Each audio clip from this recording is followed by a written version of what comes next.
I am recording.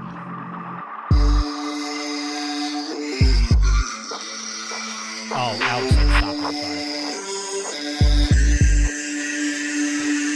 I know. It's fine.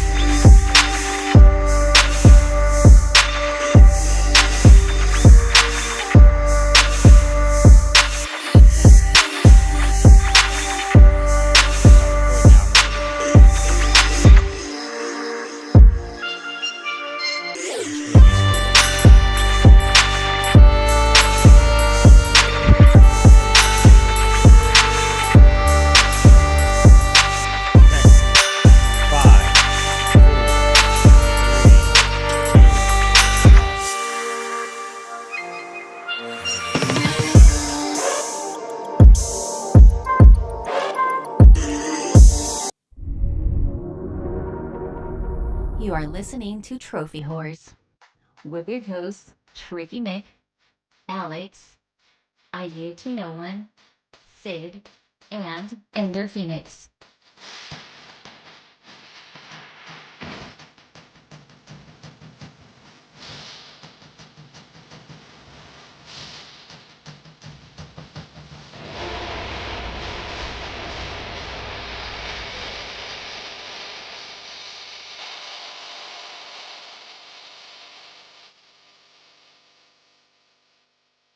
Hello, everybody, and welcome to Trophy Wars. This is episode 690. I'm your host, Ricky Mick. Alongside with me, the man, the myth, the legend. It's Alex.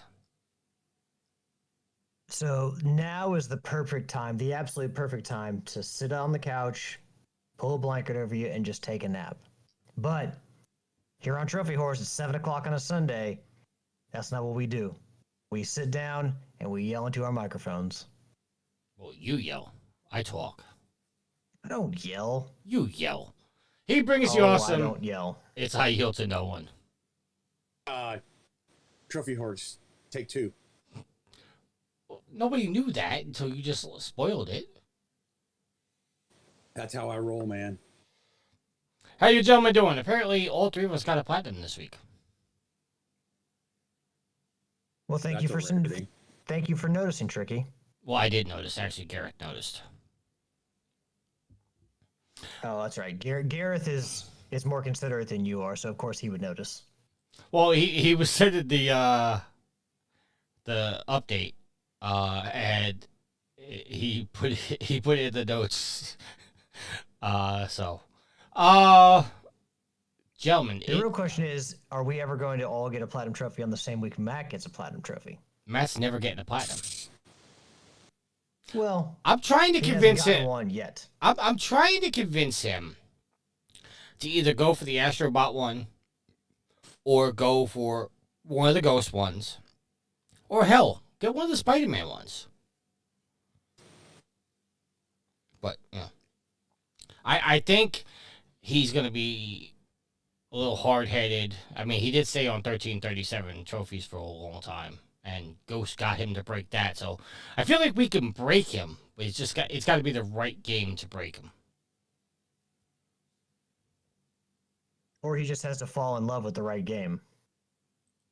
Well, that's basically what I was saying, but okay. Well, I said it in more concise terms. I don't know. Yield, how the hell are you? You missed last week, didn't you? I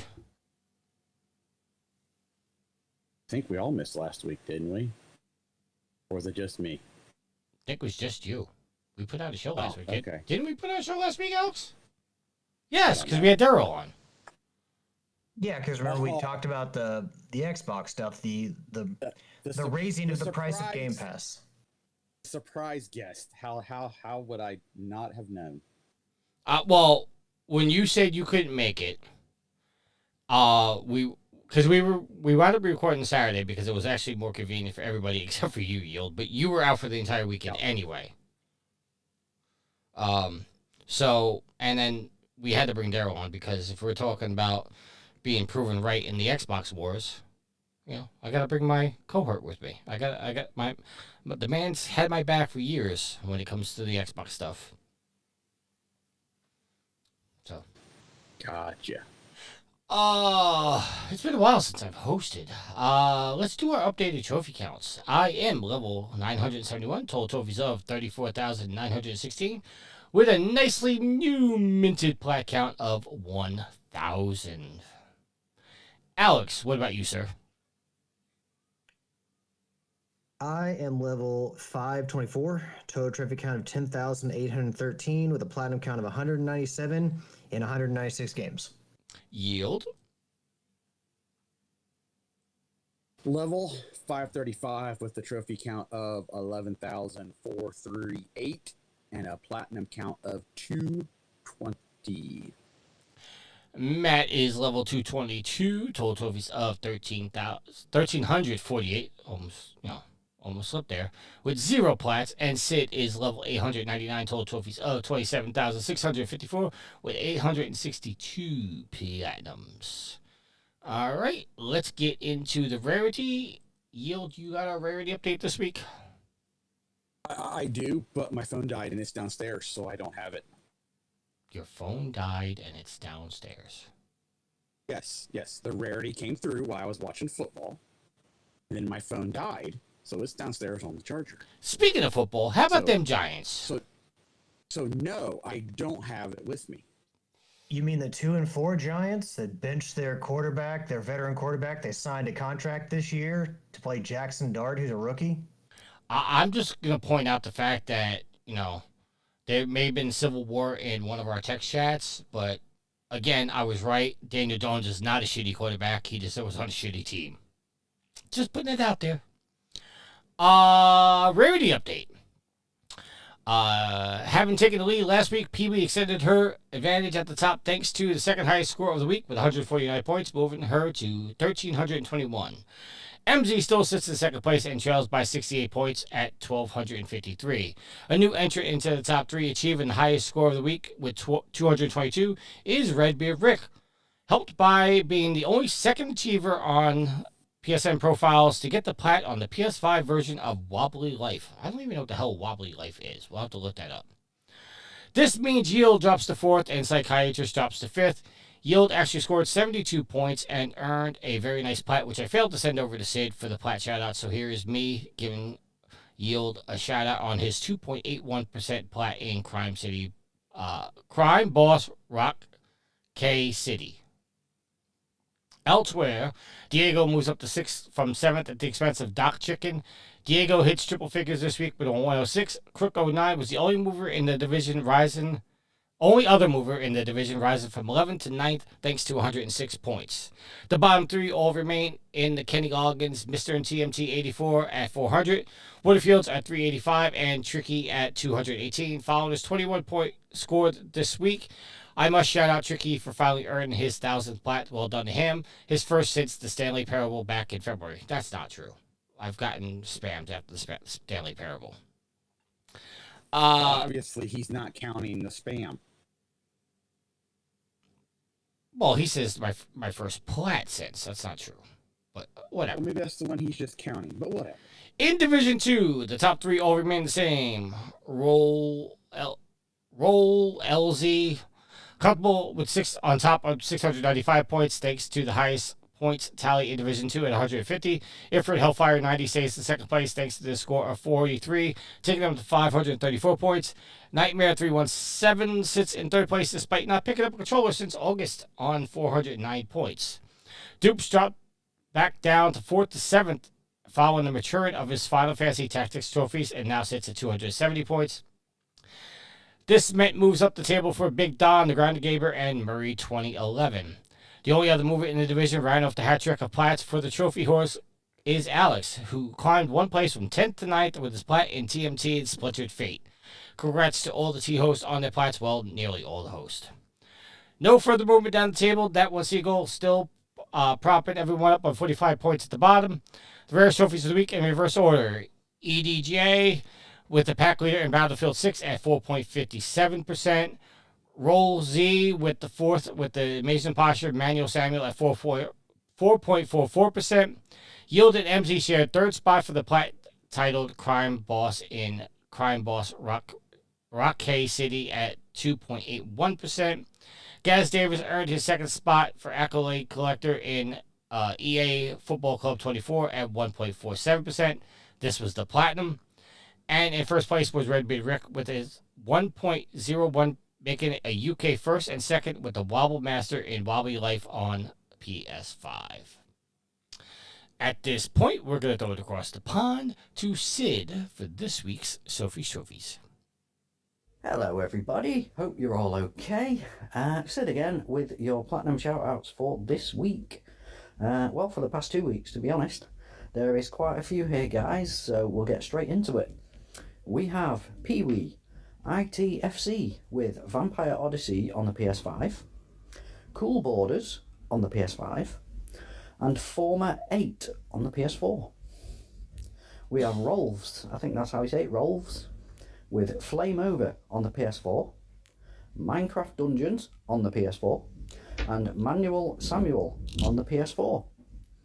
Next up, guys, we have Redbeard Rick with Monopoly on the PS5, and Intruders Hide and Seek on the PS4. I have played that one.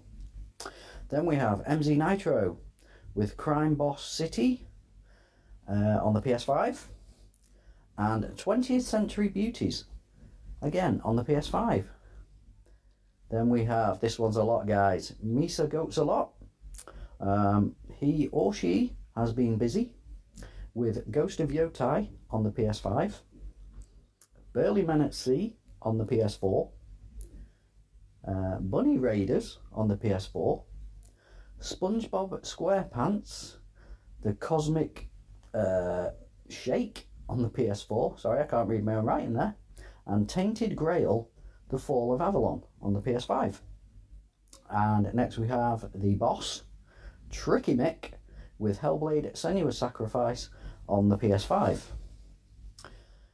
Next up is Gaz Davis 11 with Drift Odyssey, PS5. Low Story, PS5. EA Sports FC 24 on the PS5. And Pinball Jam at PS4 and PS5. Then we have Raise Havoc with Teenage Mutant Ninja Turtles.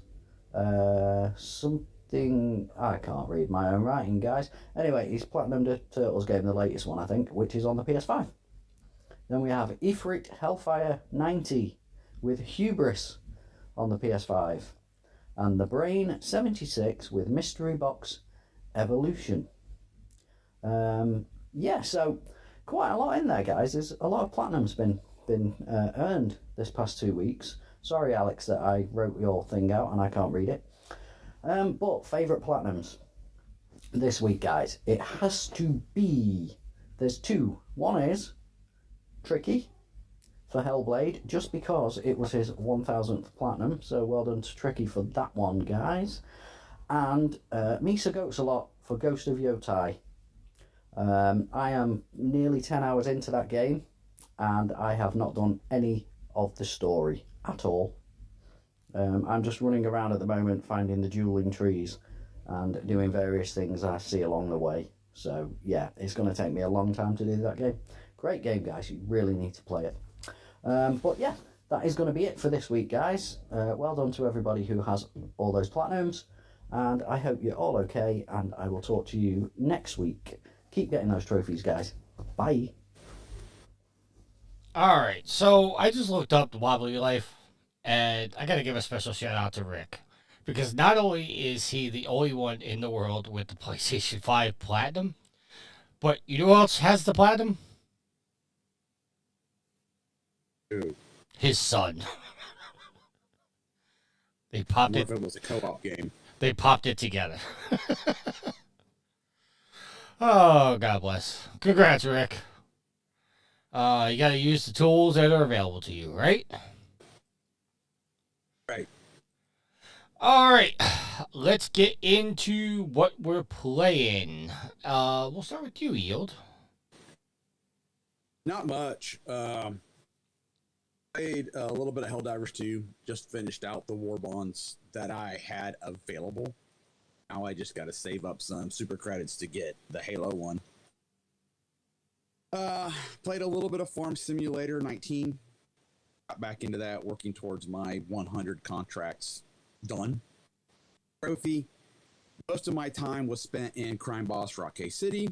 I got the platinum in it this week. And then I finished out the DLC trophies. So I've got that game 100%ed. So now I can move on and go back to like Indiana Jones or something else. All right. Is that it? That's it. Real short and sweet. All right, Alex. Really, most of my energies this week have gone towards Teenage Mutant Ninja Turtles Splintered Fate, which I talked about a little bit last week. Issues with the game. I mean, I love the Turtles license, but I feel like if you're going to pay for the Turtles license, like use it a little bit more, involve more characters, because game has 4 chapters, 5 if you buy a DLC, and you know, at the end of every chapter you fight the same boss. The areas that you go through, like, yes, you'll fight different enemies. Yes, you'll get different power-ups available to you that you can choose from. But the actual like layouts of the chapters, the areas all look the same. So you can kind of tell when you're getting close to the boss fights based on the areas themselves. And there's just not a lot of difference in your different runs. Like, I think and you know, I don't like to just complain and not offer some kind of solutions, because I definitely think that, you know, with how many great villains the Turtles have, you could have easily, instead of having just 4 bosses, like you're in a roguelike, why don't you have, when you get to the end of the sewers, you could fight either Leatherhead or the Rat King. Both those would make sense. In the city streets, you could fight either the tandem of Rocksteady and Bebop or the tandem of Toka and Razor. You know, instead of having Karai be the second boss, you could always have the final bosses be either Karai or Shredder. You know, you could get some variation between the bosses to make things like at least not so much of a grind and a slog, because I understand the point of the game is to fail until you get strong enough to win, and that is one of those things that did keep me going. Is I felt myself getting stronger and I felt myself doing better. You know, last week I was talking about having difficulty getting to Shredder, beating Shredder. Well, I can beat Shredder every single time now and just whip his ass. So, you know, Matt's point of just keep playing until you upgrade, that absolutely worked, and I could see it in practice, and I, you know, that kept me on the hook. But it would be nice, given just how much Turtles there is, if there would just have been more variation to the game, because it does get kind of old grinding through the game. And if you're going to be a roguelike, like, I just feel like there needs to be more variance in everything. It just can't be these elements are the same every single time. But you know, who knows? Maybe roguelikes just aren't for me, but I feel like you could have done it a little better, where every run felt a little bit different than it did. But yeah, I mean, like, you could have more options for bosses, or instead of the chapters being as long as they were, you could cut down, make each chapter a little smaller, and then include like a 5th chapter in there. You know, obviously you don't want to make the run too long, because you don't want to have to, you know, spend an hour running through 8 chapters and lose. So the point of having it shorter and being able to run through the chapters quicker makes sense. But maybe add an extra chapter and make each chapter a little smaller, so you get a different setting, a new boss, something like that. I feel like they could have, you know, done something like that. You can buy, there's a Casey Jones DLC, the Junkyard Jam, which adds a new chapter or a new level, the Junkyard, which branches off from the main path. And, you know, it's $7 for an area you can get through in like 10 minutes. Gives you a new mini boss, a new boss at the end, a new final boss. Not a new final boss. Shredder's always a final boss, but it gives you a new like main boss, if that makes any sense. A 5th boss in addition to like Leatherhead and Bebop and Rocksteady and all of them. So it feels like, yes, you get Casey Jones as a character and you get a new area, but for how quickly you can just blast through that area, it just feels kind of like, I don't know. $7 does feel kind of expensive for that, but you know, I get it. You're getting a character, you're getting a new area. Maybe it's just me, but I guess that I kind of assign the worth of something, not completely to play time, but if I can get through it in 10 minutes and feel like I never need to play it again, like, what did I just spend my $7 on, you know? But real quick, getting through like how I did, because I got most of the trophies this past week, I actually finished it on Saturday morning. I came home from work and I was having a little trouble with my final trophies to get, because I had to get the perfect run trophy, and that is the most difficult trophy in the game. Thursday night was having a lot of difficulty with it, because you have to, there's basically the game stacks as much as it can against you, and you have to fight all the bosses and mini bosses on their hardest difficulties. So it is quite the challenge. And again, being a roguelike, you don't get to pick as your. There are certain artifacts you can equip to basically make sure that if you want to stack fire powers, you can do that. If you want to stack ooze powers to a run, you can do that. The item you have to equip to do this run not only makes you take 200 or twice as much damage, it also basically randomizes all of the stuff you get in the run. So you can't like make sure that you're stacking fire upon fire. You may be able to do that to some degree, but it's far more randomized in the tools and the power-ups and everything that you get through everything. So I was having a lot of difficulty on Thursday. Wasn't sure. I mean, I could usually get to the mini boss right before Shredder or Shredder himself, but I would always lose for some reason. And I guess it's called the perfect run because you have to have the near perfect scenarios going through, be it the upgrades, be it the portals, all that kind of stuff, in order to make it through. But I was looking up some videos at work on Friday night, and I was like, okay, I got my strategy. And so I was having trouble, wasn't sure if I can be able to do it. Came home Saturday, played as Donatello because Donatello has the most health, and I don't have to worry about health upgrades as much going through. And I did on my first run, got through, beat Shredder, got the trophy. So just kind of, it was examples of stepping away from a game, how it can kind of like make things. It's weird. Like you're banging your head against a wall. You're playing 6-7 times in a row, and you just can't get it. And then you wait a day or two, and you come back to it. And it's like, oh, first run, beat it.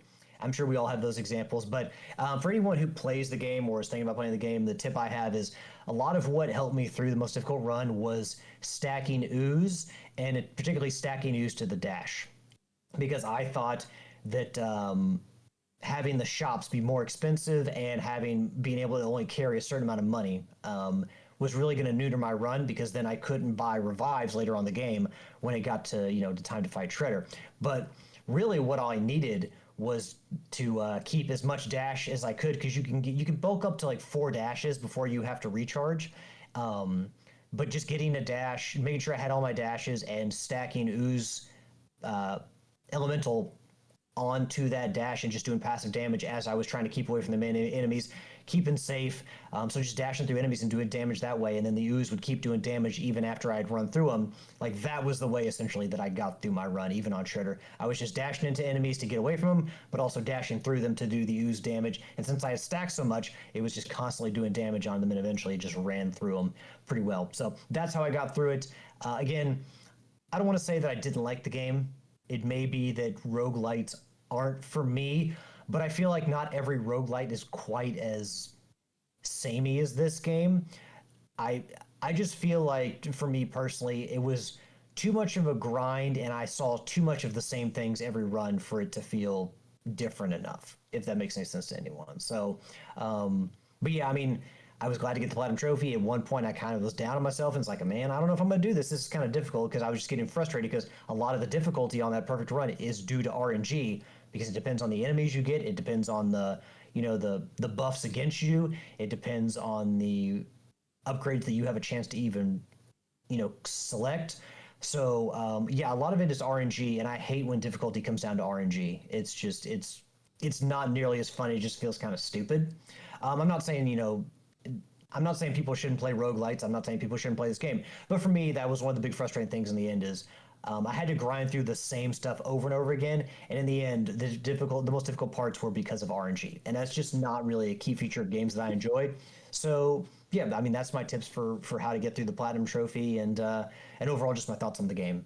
And yeah, just watch out for those DLCs, maybe a little bit more expensive, but they do hide a single trophy, and it's not like a DLC trophy. You need to have this trophy to get the Platinum Trophy. So if you want the Platinum Trophy, you have to buy that DLC, which is a little annoying. But yeah, I mean, I love my Turtles games, and it was about time for me to play a Turtles game. And in the end, even if it wasn't my favorite experience, like it, who knows, maybe it took me playing a roguelike to figure out, or this type of roguelike to figure out, what, maybe this is not my style of game. Just like me playing Bloodborne. The Soulsborne games aren't really my cup of tea, and you figure that out when you play games that, are a little bit out of your comfort zone. It's not always a bad thing. So, my general thoughts there on Team and T Splinter Fate. Okay. What? And I have been Are we playing. not? Are we not supposed to talk about Tricky? Don't get me started, because I'll tell all the listeners how you left me high and fucking dry last Monday. I didn't leave you high and dry. Oh, You I left told. me- I let you know. I never committed, and I gave you fair notice I wasn't gonna make it. Oh my god! You make plans to So- play so- Gears of so War did- with somebody. I was gonna say he left you out for Gears, didn't he? Yeah, for a platinum trophy. He left me out because I know that's what he did. He was trying to get the platinum trophy in Hellblade on Monday, so he's like, "Sorry, I can't make it for Gears." And yeah, But I told you flat out. I said I'll let you know I'm kind of on a Hellblade kick right now.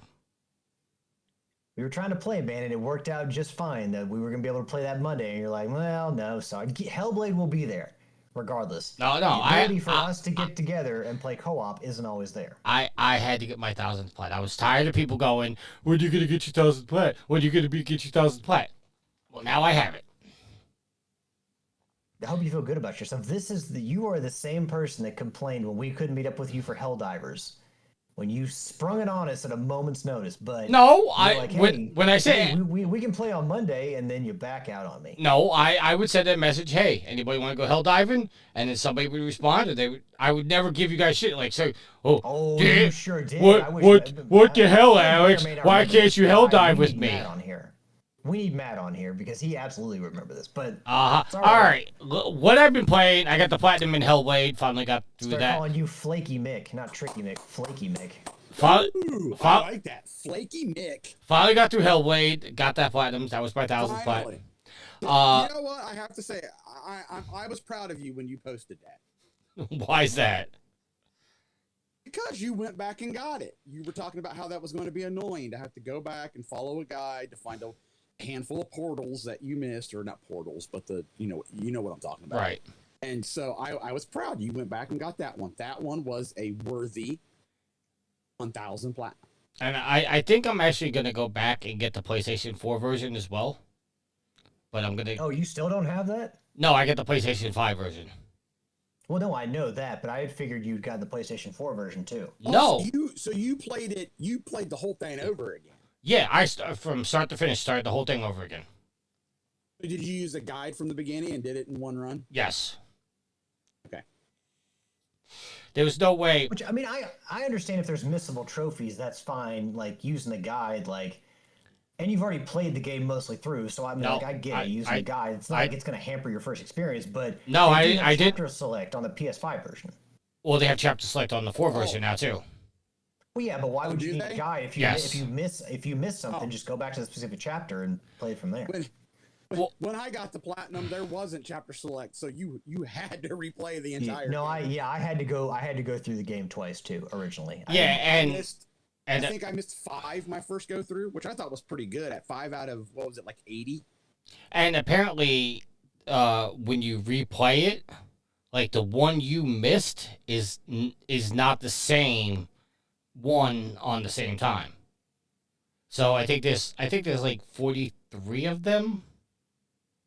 Oh, did they change that up? Because the ones They- I missed were the ones I missed. Well, okay, so the story, no matter what, is always like when you go to one of them, the story always gets told in the same order, but the symbols on them change. So if you missed, I don't know how else to describe it, like the upside down M, and that was the very first. I get what you're saying. That was the very first one. The upside down M might be the 5th one you come across in the story. Oh, And you that's know what? I didn't pay attention. I just went and found them all again. Yeah, so you get the first one that like, oh, you missed this one, I got it now. No, you don't actually get it until you get to the 5th one, whatever the randomization may be. Okay, I follow. And Alex, I didn't play all the way through on the first one. I got to the 2nd chapter on the 4 version and realized I missed one because I didn't have the next one wasn't lit up, so I knew I missed one, and that's why I got frustrated and didn't go back. But then when this came out, I was like, you know what? I'm doing this. Then I started Hellblade 2. I got a question for you on that one. Go ahead. Have you looked at the platinum difficulty on that one? Yes, I did. There's only one trophy that scares me, and that's playing on rot mode. So Dark Rod apparently was instituted. It was not in the original. So if you played on Xbox, it's not there. They instituted this for the PlayStation 5 version. Yes, they did. From And what I read. I think they patched it into the Xbox version now. Okay. Well, originally it didn't launch with that, but basically what we're talking about, folks, is Dark Rot mode, which it's permadeath. If you die 4 times, it erases your save file, and you have to go back to the beginning, and there is a trophy for doing that. Yes. So you can only die 3 times, and you got to do a run through the game, which, from what I saw, it's at least a 7 out of 10 difficulty with that. That's a bummer. I can look to see. Now, I will say there are checkpoints and stuff like that, and I believe you can upload your save to the cloud. Yeah, so there is that way that you can cheese it. That's the way you have to do it. Yeah, I mean you could go through and beat it, but yes. According to Power PYX, let's see. Hold on. According to Power, what the hell? Give me 1 second. Well, here, while Tricky's doing that, I'll say that for the most part, the Hellblade 2, Senua Saga, the trophies are mainly story related, I believe, for doing stuff throughout the story, accomplishing things throughout the story, and a couple of collectible trophies, and then there's the Dark Rot one. Yeah, it's according to Power PYX, it's 7 out of 10. Is that with even the cloud saving, yes workaround, or without it, it's even harder? It says 7 out of 10 because of Dark Rot permadeath mode, and if cheesing it with PlayStation Plus backups, harder without the backups. So it's a 7 with the backups. It's a harder without him. Yeah, the combat in this game is a lot harder. Ooh, I don't know if I like that. Because I saw it was on sale. It's already on sale on PSN. I was like, well, maybe since I can't get Tricky to play Gears with me, maybe I'll pick up Hellblade 2. But I saw the permadeath thing, and I'm like, well, I don't know about that. Maybe I'll go back and play the original game on PS5 instead. Because I do have a free upgrade. Hold on. Are you there, Tricky? I'm here. Apparently there's something wrong with the stream. No, we're live. Never crossed the streams. I don't know. Will just sent me a message saying, "Are we live?" I see that we're live. Okay. Oh, Tricky, when you're done, I do have a trophy tip for everybody, but I'm going to let you finish your shit out first. I appreciate that. I mean, since you talked for like 15 fucking minutes. What? This is what people want to hear about. They want to hear about us talk about the games we're playing, not all the stories you steal from IGN. That is true. Hold on. Okay, so Will says we're fine. And then, because I want to take a little bit of a Hellblade break. Because I don't know about y'all, but you don't want to play Dark Rot, is what it is. No, it's the constant voices in your head gets to you. And I'm playing. I'm playing it with headphones on. I'm playing it with headphones on, and it's just going like the constant voices back and forth. I'm like, okay, I need a break from this. Okay, Will in the chat says, I got a question for y'all, and I think this is going to be a little divided for us. Is it frowned upon to have your child grind a trophy on your account while you're off doing something else? Absolutely. I mean, that's a smart use of your resources. I mean, the kids getting to play a video game, so they're having fun. You don't got to deal with the grind. See, that's the thing I hate about grinded trophies. They're not particularly difficult. It's just you got to put the time in for them. But I mean, in general, like if your child grinds for you, you didn't grind for it, therefore you don't deserve it. I mean, I kind of agree with that. I mean, if your child plays a game accidentally, like clicks on a game and they earn you a trophy, like I don't have a problem with that because I think that's happened to most people. Like you have a kid, like this is coming from the person that formatted their PS3 because Ashley got a trophy for you accidentally. Yeah, she got a trophy for me in some Dragon Age game, and I didn't want to fucking play an entire Dragon Age game. So yeah, I formatted the PS3, got my profile back, got all my trophies on there, and now I don't have to play through Dragon Age. Yield, is it frowned upon?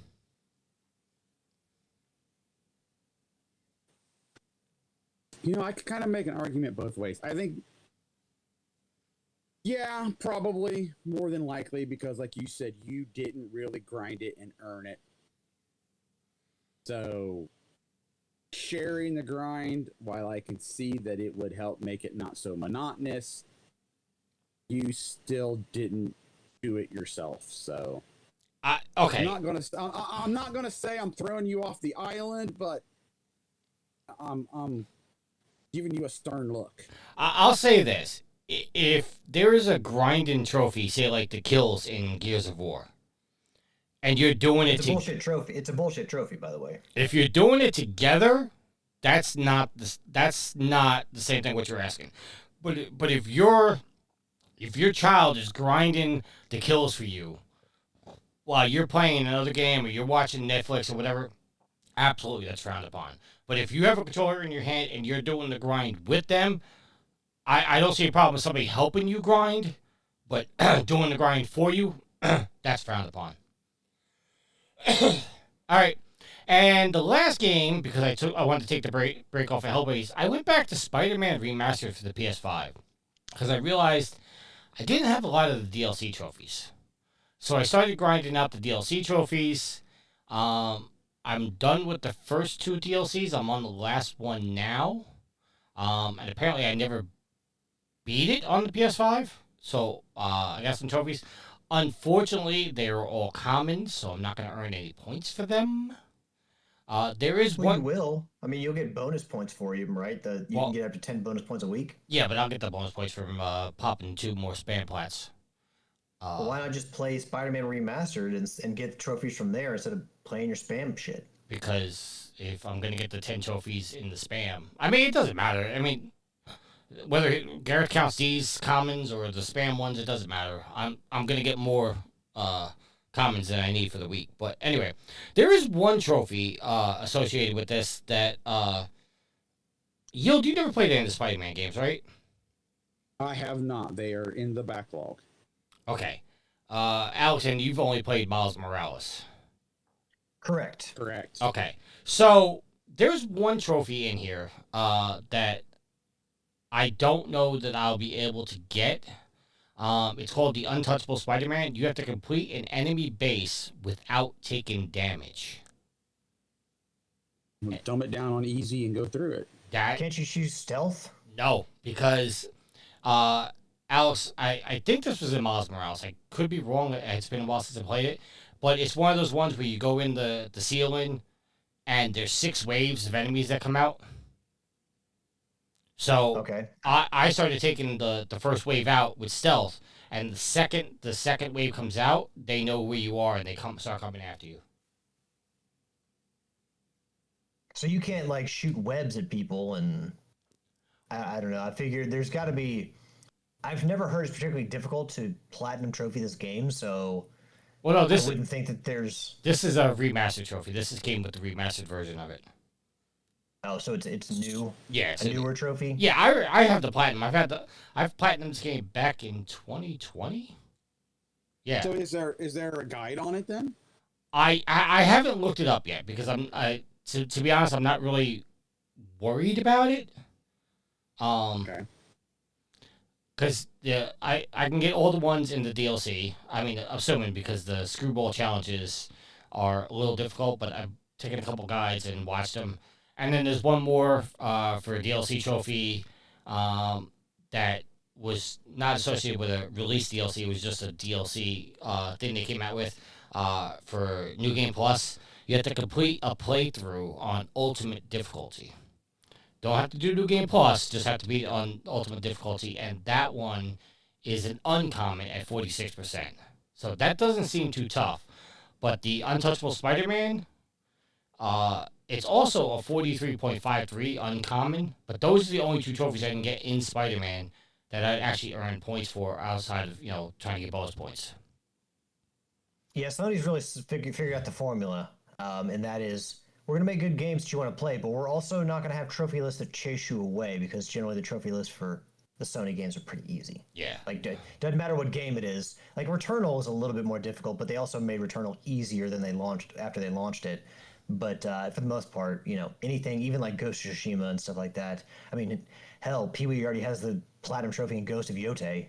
and that came out like what 2 weeks ago, a week ago. Well, it's like 9 days ago, like a week and a half Okay. ago. So yeah. Yeah. Saber in the chat wants to know, with no Mario game coming this year, what can Nintendo bank on? Well, there's a new Pokemon Legends game coming out soon. All right, moving But on. as far, I mean, I haven't been paying attention to Switch news all that much, but I know there's a new Pokemon game coming out. I think this month. So He that's says something. 2 week. I don't know what that means. 2 week.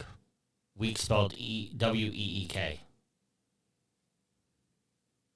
I don't know. Saber, tell me what you're trying to say, because I don't know what that translates to be. He does a lot of Either testing. within 2 weeks or 2 weeks away from it, or All right. I don't know. Or that is too weak of a title. But the spelling would be, yeah, you have to change the Yeah. spelling, but yeah. My guess would be it's 2 weeks out. He says they will continue to make games for the centered if they know what's good for them. I don't know. He does text to speech, so sometimes it gets messed up. All right. And obviously I played a little bit of Division. But that's all I've been playing. All right, let's get into. Hey, Yes. real quick, can I give a trophy tip? Oh my lord! Go ahead. So I didn't actually. I was watching a video on platinum trophies on YouTube. You know, makes sense. Me, platinum trophies, trophy whores. And someone had mentioned. I didn't realize this. Now, do you all remember what Remains of Edith Finch? Yes. So most of us probably got that 100% on the PS4 when it came out, or you know, if you didn't play it when it first came out, you probably played it on the PS4. Maybe you didn't know there's a platinum trophy now on the PS5, and the game itself is like, it's basically it's legitimately a platinum trophy and a bunch of golds. Like there's no bronze, there's no silver, it's just all golds and a platinum trophy. And I think all the percentages are like 70%. So an extremely easy game to platinum trophy. The story is what people mostly point at that game is the reason for playing it. I mean, you're not really, there's no combat. The gameplay is like, it's just, there's some puzzly elements, but it's basically you're playing for the story. So anyone looking for a story-based game with a really easy platinum trophy, or if you liked Edith Finch and you were a little bit, you know, unhappy that they didn't have a platinum trophy originally, there's a platinum trophy in it now for the PS5, and I believe it's part of the extras collection on PlayStation Plus. So easy platinum trophy for all you out there. Alrighty. Let's move on. I'm sorry, Tricky. I didn't realize No. that it was you didn't appreciate good or platinum trophies. I do. All right. Our topics. This agenda was written by Matt outside our topic of the week, so we do have some notes. Oh, you know, I noticed something about the notes this week. Okay. There's no mention of the PlayStation Plus games for the month, or did you cover that last week? Did we cover that last week? Well, I don't know. I'll This will be look. the first I'll pull up Tuesday of the, the month. Pull up the agenda. I got Google Docs from last week. No, we talked about EA, we talked about Ubisoft, we talked about the Xbox stuff, and then we talked about the write up of the getting bored of the PlayStation storytelling. But no, there wasn't anything about PlayStation Plus. All right, so let's do that now real quick. Your PlayStation... Ooh, that's not the current one. Your monthly games for October are Alan Wake 2, Goat Simulator 3, and Cocoon. Both Goat Simulator and Cocoon are for the 4 and the 5. Obviously, Alan Wake 2 is for the 5. So the only game worthy of playing is Goat Simulator 3. That may be the least worthy game of playing. Yeah. I didn't know what to think of Cocoon. I watched the trailer and I was just kind of like, I don't know what to think. I did watch it. It does seem like a fairly achievable plat. Nice relaxing game. Puzzle. Is that kind of what it was? I was just kind of like, what am I supposed to do in this game? Saber, I'd love to read what you're saying, but you gotta stop the text and chat, bro. He says Alan Wake 2, the deluxe version, or the DLC's on like censored. 30 definitely worth picking up. And then going back, he corrected the first censor. He says They will continue to make games for the Switch 1 if they know what's good for them. That's what he was trying to say before. I think I'm assuming because he means because there's so many Switch ones out there. But. Yeah. Okay, so Cocoon.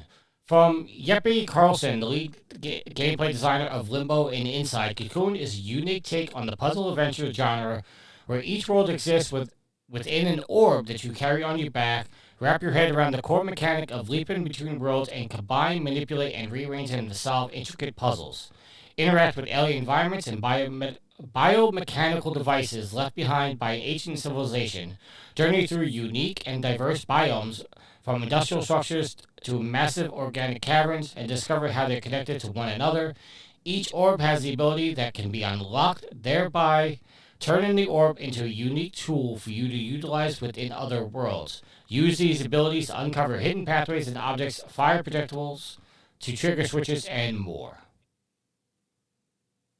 So, I did. There we go. I did see a video by Bad Driver 1 who generally shares like the how to get a spam trophy in like less than a minute type thing. He did a video on this where he showed you how to get all the collectibles. The video was an hour long. So I don't think this is a spam type game, so to speak. You should also note that visually it's not as macabre as Inside and Limbo, because those were two of the games mentioned as part of the creator's portfolio. This is a much different game than those. Because Inside and Limbo were there were a lot of similarities between those two games in the way they played and the way their characters moved, but this is very, very different. I might break this game out during Extra Life this year. If I want to, because I'm waiting. A lot of people keep asking me. I thought I said this on the show. I'm waiting until Extra Life to start Ghost of Yote. So if I need a break from Yote, I might pop in Cocoon for a little bit. Pop in a puzzle game. That's definitely outside of your realm of comfort. I do puzzle games. I'm not talking spam puzzle games. I'm talking legit puzzle games. Yeah, I do legit puzzle games. I like puzzle games. When's the last... You do? Oh, I did not know that. When was the last puzzle game you played? I mean, it's been a while. And also, when I say puzzle, I'm talking like crosswords, word searches, stuff like that too. So, well, I mean, yeah. I should say who doesn't like those, but I mean, all right. I didn't know if like you played like The Witness or. I did start playing The Witness a while back, and for some reason I stopped. I don't remember why. I got to a point to where I couldn't figure them out. I mean, I think The Witness, you can't even use a guide for them because I think the puzzles change every time you load it up. Especially that I don't know. I distinctly remember them saying the last puzzle like changes every time. So nice. Okay. He said Saber says puzzle games are cool. Believe it or not, a lot of puzzles in Ghost of Yote like that. And Will says the word spam is getting thrown around an awful lot today. Well, I mean, because I'm now free to spam again, so. Although, you know what? I'll leave it to you two, and I already know your answer.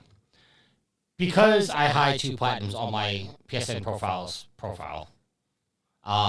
should I make my 1,002 platinum legit too? So I think you should make them all legit. Like I don't understand what kind of joy you get from playing a spam game. It's like there can be absolutely zero joy in seeing like those trophies pop because it's just a given. Like you're just like tapping the same button over again, or you're just doing it so the number goes up. But I've never seen any kind of enjoyment in like just doing that, just playing a game for a trophy. It's just bragging. I just don't understand that. It's just for brag rights saying, I got more platinums than you. That's all it is. But we all know what kind of platinums they are, so it's like no one takes it seriously. Yeah, some do. I mean, maybe. I mean, if you look at it right now, I would everything that I am only 471 in the United States. And I'm ranked 2577 in the world in trophies. So there are at least 2,576 people worse than me Yeah, no, I understand In the that. world. in the world. I'm just saying. I mean, and I guess like again, I think we said this before. Like, what a trophy list means to you is what it means to you. Like, it is. If that is your thing, if getting 1,000,000 platinum trophies and 75% of them are games that no one's ever gonna want to play, then if that's what you consider as important, that's fine. But it's a very subjective thing, and to me personally, I would say that if someone went out and got all the trophies in all the Soulsborne games, to me that's more respectable and more impressive than having All an right. infinite amount of trophies. All You right. could be like, I have 10 million platinums, and be like, yeah, and this person has 5, and they're all really good games, and you played a bunch of shit. All right, so I'll put it this way to you. Me and Daryl, we sat down, we recorded 3 Patreon episodes. They're coming out. One's already out, 2 are coming out. They're going to come out every Friday, I believe I said it before. But one of the shows we did was our favorite platinums. And on the show, we put together my trophy cabinet for PSN profiles. So you can only put 10 platinums on your list. I'm going to read to you the 10 that I put on my list, and you tell me if they're respectable. I already know one you guys are going to mock me for, but I think the other 9 you say are respectable. All right, go. Detroit Become Human, All right, that was a good one. Grid Legends. The fuck is that? It's a racing game. Yeah, it's a Did you just? Well, because I was trying to think of what it was, and F1? it was a racing game. I think it's F1. What's the next one? I think it's F1 or Indy. I think it's F1. Grid. Grid Legends, yeah. My next one, Probably F1. Kill the Justice League. Well, that's the one that just came out like within the last couple of years, right? Yeah, Suicide Squad. Kill the Justice League. Squad, Oh, yeah. Suicide Squad. Yeah. Okay. Okay, you can say it's a bad game, but it's still a respectable plat. God of War Ragnarok. Oh God, that game. I mean, I haven't played the God of War game, so I'll let Alex make fun of it. Don't worry about it, Yield. Don't. You can. No, that's a good game. That's the best game you've mentioned so far, by far. Ghost of Tsushima. Yeah. So, okay. Yeah. Division 2. I mean, more of a debate. I enjoyed Division. What I played of it. Well, I'll put it this way. Out of all the ones on my trophy list, Division 2 is actually the rarest one I've gotten at 6.0%. So, I got The Last of Us Part... You need to play some Joe Danger, my friend. The Last of Us Part 1 and The Last of Us Part 2, both respectable games. And Yield, I skipped this one in the list because I figured this is the one you're going to be the most proud of.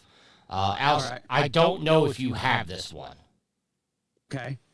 The trophy's called Moving On. Do you know what game that's for? Murdered Soul Suspect. Correct. I have that one. That damn good game. Yes. I mean, Tricky, you pick 10 games out of your entire list of platinum trophies. I'm sure that no one's going to disagree that because you don't just play complete shit, but a lot of times you're going to just try to get a platinum trophy for the sake of having a platinum trophy. But no, you can pick 10 games out and we'll be like, yeah, that's fine. But those are the 10 those are the 9 that I'm most proud of. The 10th one I put on there just as a joke because that's what got me and Daryl together talking, and that was Hannah Montana. You and Donnie and your Hannah Montana. So, did Donnie get Hannah Montana? I thought so. Wasn't that the one that you talked him into getting, and then he was ashamed of it? I don't remember. I don't talk to Donnie anymore, so.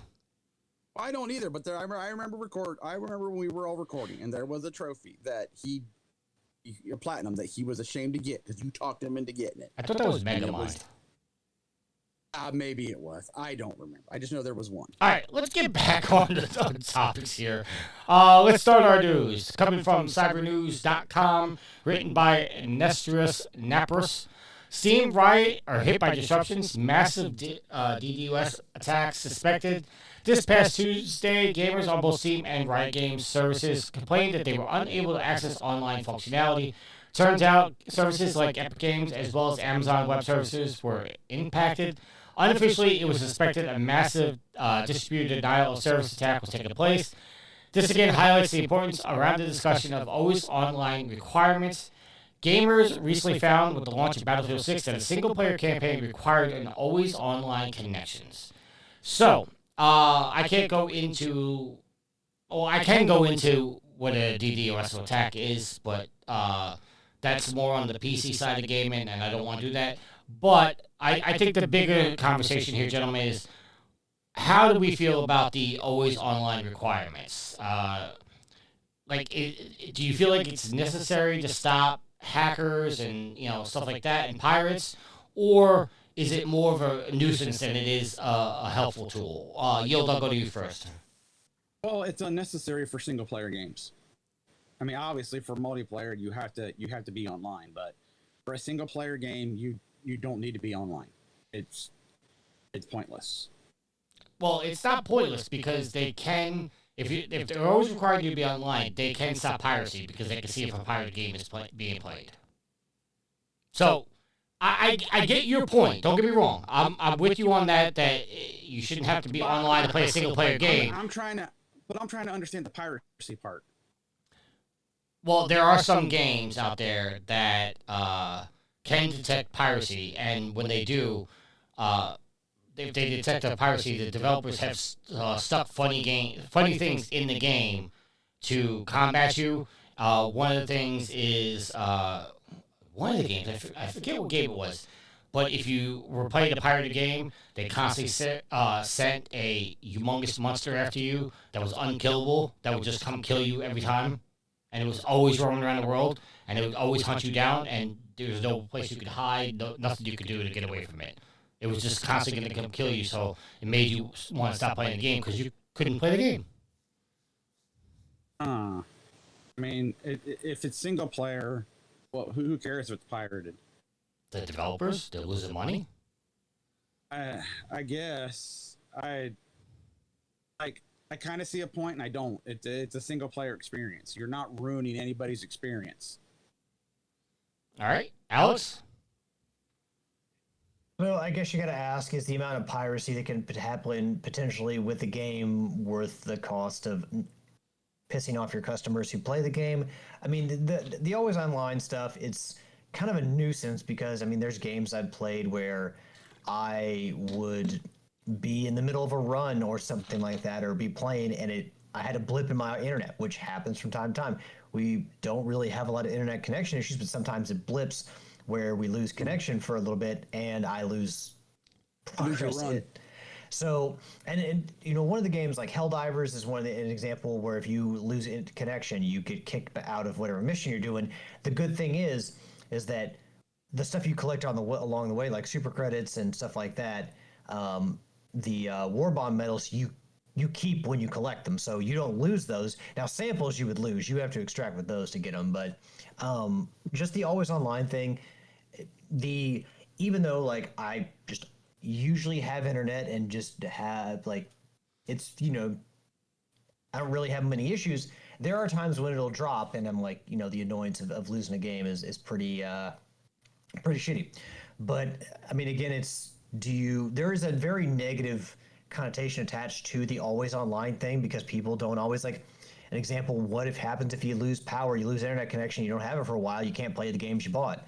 And hopefully that you're not without internet for, an extended period of time. Well, if you lost power, if you lost power, I was going to say, if you lost power, then your console and your TV aren't either, so it doesn't matter. Okay, fair enough. But I mean, if you just lose internet, if you still have power, you lose internet, you can't play the game. So, I mean, it's not a backbreaker, but in the end, it's just kind of an annoying thing that I think has come to have a very negative connotation associated to it. Like people see always on connection and they kind of groan as soon as they read those words. But I mean, yeah, look, I'm all for, I want people to pay for games. Like if it's a brand new, game, and I want people to pay for that. If it's an older game that people cannot buy because the publishers don't allow you to buy it, I got no problem with people pirating those games because it's not really piracy because you can't buy it. Like if you actually cannot buy something, you don't have the ability to buy something, I don't have an issue with you just just downloading it. That's not an issue for me.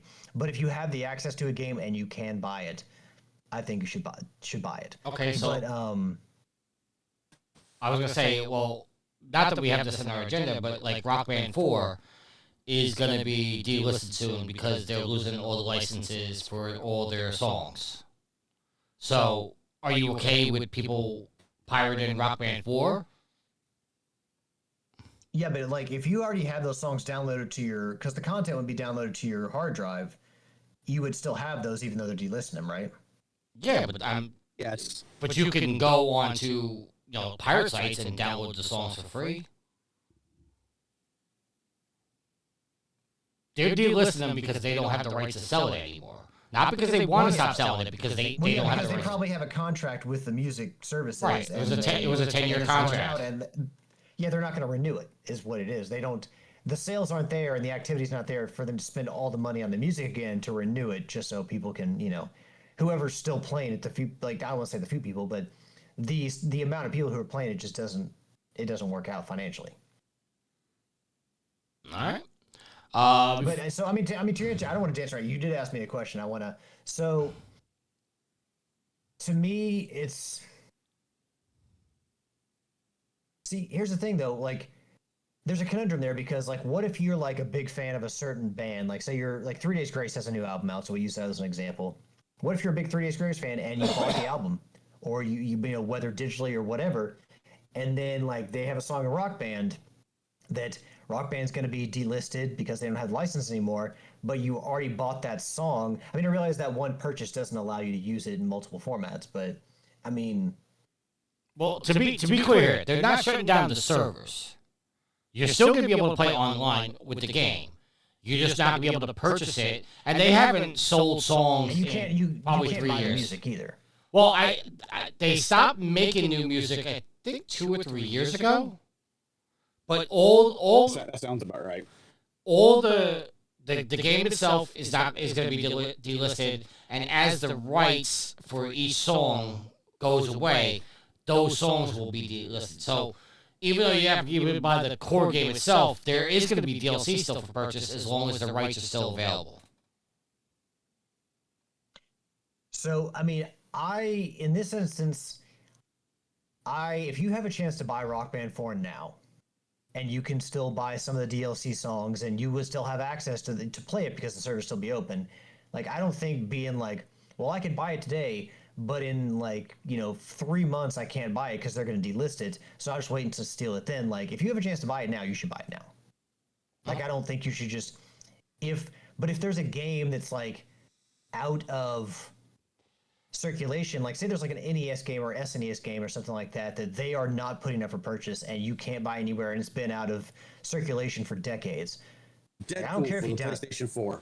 I don't care if you download that, but a game that's available right now that they've told you, yeah, we're going to delist it, but you actually have a chance to buy it and you would have access to all the songs still to play them as long as you don't delete it from your console. I don't know. That's too murky for me. I think you should just pay for that game. All right. Before we go on to kind of got away from the topic though on this, but well, no. It comes down to should a game be always online because they are trying to combat piracy. They are trying to combat cheaters and stuff like that. To Yield's point, in a single player game, you're not ruining anybody else's experience.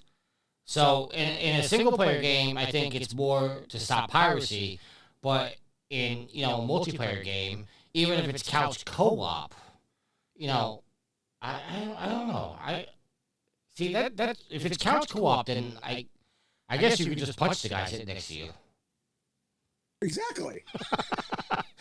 I mean, how many times you punched Homer because he threw a blue shell at you? No, it was the other way around. Oh, he punched you because you threw a blue shell at him. Oh, my point remains. He refuses to play me in. Well, we do it now on the Wii. He's gotten better, but there was a long stretch of years where he would not play Grand Prix with me and Prepare to Die or Scum anymore because he swore we were throwing blue shells at him on purpose.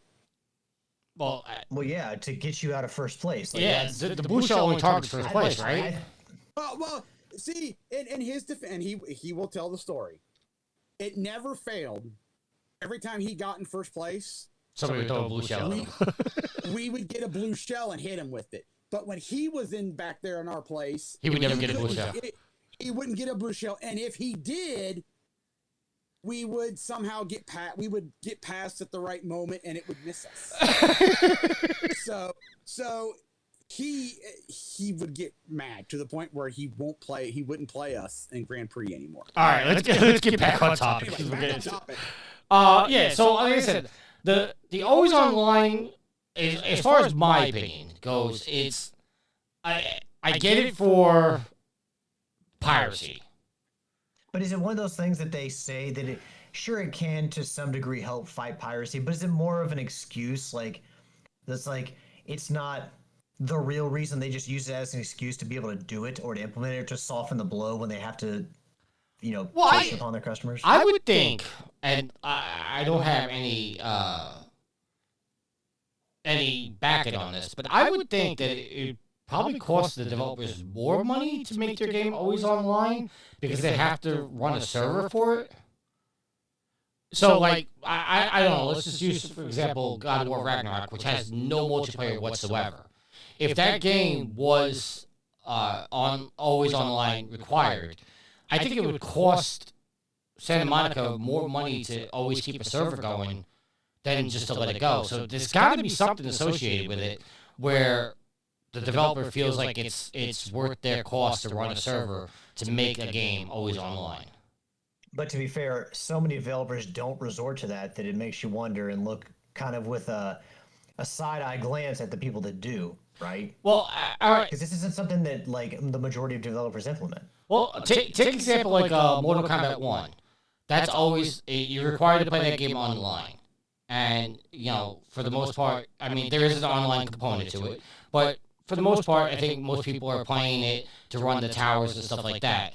They require it to be online because their crypt system is completely random now. It's not like you can follow a map and say, okay, I'm going opening this chest to get Katana's second outfit. It's all randomized. So yeah, for anyone who doesn't know, the crypt system is their shop. Yes. So now it's randomized. So now it's always online because now when you purchase something out of the crypt, they're keeping track of what you unlocked to make sure you don't unlock it again.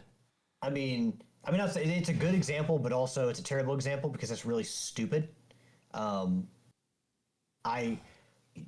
randomizing stuff from the crypt, like, so I'm just grinding out this money and I don't know what the fuck I'm gonna get. Like, that to me is kind of stupid. That's so the always online plus that makes me glad I never bought Mortal Kombat 1, but well, I think they've done it for the last 3 or 4 Mortal Kombats. I still haven't bought those. Actually, the last Mortal Kombat I ever bought was Deception, which was one of the better ones. So, look, I don't know. Always online, again, like, if I lose my progress because, like, a single-player game is online, I'm fucking furious. I mean, I'm goddamn furious. But, is it gonna...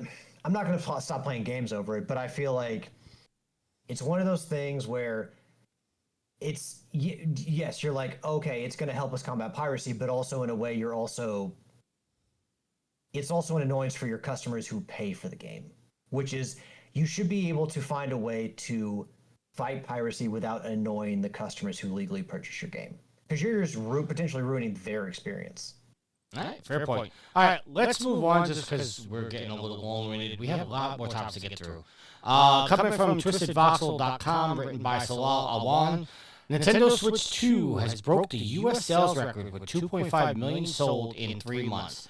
The Nintendo Switch 2 has broken the 3 months launch sales record previously held by the PlayStation 4's 2.2 million units sold.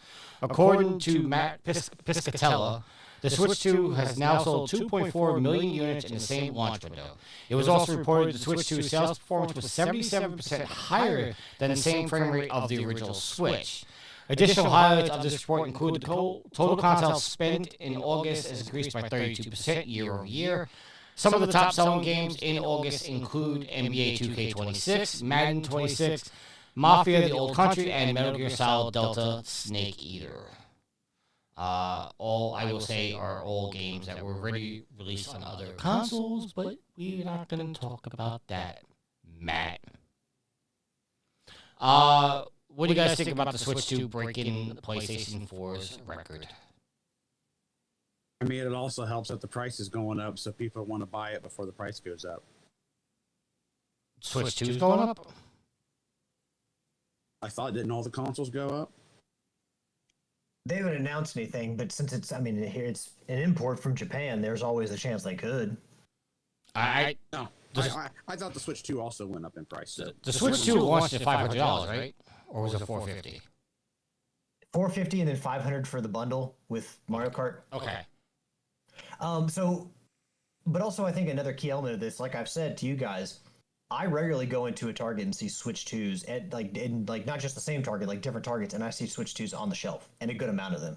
So they're more readily available than I would think the PS4 was in its launch days. Yeah, I recently just bought a Switch 2. I just within 3. I was gonna say I just bought a Switch 2 for a friend of mine, and I had no problem getting one at all. Got it right off Amazon. And I can't remember how long it took me to get a PS4. I actually think I got a PS4 as a gift for Christmas, but I don't remember just walking to a store 3 months from launch and just seeing a PS4s on the thing. So I mean, that's not a knock on Nintendo. Like, they've been able to get their console out there and with the manufacturing and everything, and they've been able to meet demand, which is great. But I think it also has to do with the availability of the console, where you can just walk into a store and find one. Yield? Your thoughts, sir? I mean, I can't disagree with what Alex is saying. I mean, if you're kicking around buying one and it's not on the shelf, you're just kind of like, oh, well. If you want to buy one and it's there, or you walk in and you go, oh, look, there's a Switch 2 here. You know what? I better get it while it's here. All right. Also, I mean, it's, we're getting to, like, they have enough pack out of product right before the holidays. I mean, it's getting to be the middle of October, and that's an easy gift for kids for Christmas. I mean, it's an easy family gift for Christmas. So they have stock out there at the right time. All right. We have a question before we go to our next topic coming from Saber. It says, with all the big games almost out for the new year, will you wait for a sale or buy at cost? We'll go to you first. Well, since I forgot about Ghost of Yotei and I haven't picked it up yet, I'll probably wait for a sale. How'd you forget about Ghost of Yotei? I just forgot about it, and I hadn't been following it. Okay, fair enough. I didn't see the. I think there was a state of play about it, and totally forgot or didn't know about the state of play for it, and then. The next thing I know, like 2 days before it launched, I'm scrolling through Facebook, and they're like, hey, people were like, hey, look at this Ghost of Yotei. Basically the pack that they got because they're going to be reviewing it and blah, blah, blah. And I'm like, oh, that launches now? So, yeah. All right. Actually, yeah, I mean, for me... Actually, the stuff that I'm looking forward to isn't really a big game. Tire Wash Simulator launches at the end of the month. Wreck Nation launches at the end of the month. There's something else launching before Christmas, and I can't remember the name of it. But yeah, I'm kind of looking more at like the smaller titles. All right. Yeah, I mean, I don't necessarily need to pick up Ghost of Yotei on sale. I mean, if it's my plan is to play it in the new year. Like, that's going to be my first game in the new year, which gives me some time to. Yes, start Gears of War. Marvel Cosmic Invasion comes out later this year, so I want to pick that up and play it. And just some other games, like High on Life is a game that I believe it was a PlayStation Plus free game, but I was able to download that. I want to try to play that because I hear it's a really funny game. And I want to try to get through High on Life. I want to put in some time with Gears of War. Marvel Cosmic Invasion comes out. So, like, I really don't want to jump into Ghost of Yotei simply because of how much time I know I'm going to need to invest in it. So that's like a New Year's thing. In the new year, I'll play that. But I kind of have my game slate for now. So I don't need to buy it on sale, but it's more of a timing thing. And I will buy my games on time because I like to support my developers. Saber says Ghost is super good. I paid $90 for it. Good man. Good man. All right, next topic. We're skipping this next topic because I'm tired of talking about Bungie and Destiny. So we're going to go down to the next one, coming from thegamer.com, written by James Lucas. A hacking group has claimed to have breached Nintendo. The hacking group Crimson Collective, previously known for breaching Red Hat, a subsidiary company for IBM, claims to have breached Nintendo. The group has previously announced it would deface Nintendo's website in an ominous and previously attempted to extort Red Hat with 570 gigabytes of data, potentially including the client credentials. However, it was ignored. Nintendo reported the breach on October 2nd and has been working with authorities. Hacking groups, stop fucking hacking people. What? I mean, if you're gonna hack somebody, at least hack somebody where you're gonna do good. Yeah. Well, you do understand that some people are professional criminals, right?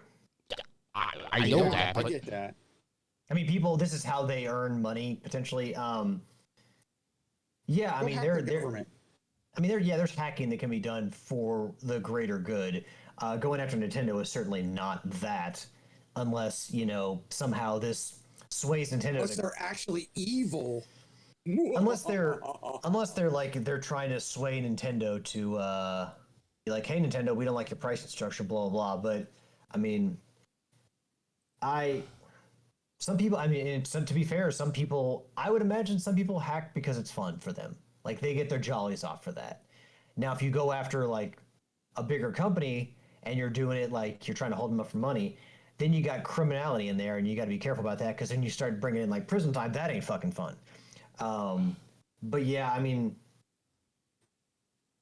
me personally, I don't like, there's no glory in hacking Nintendo, but if you were to like say like hack the Russian government, then fuck yeah, man, give them like a gold star medal or some shit.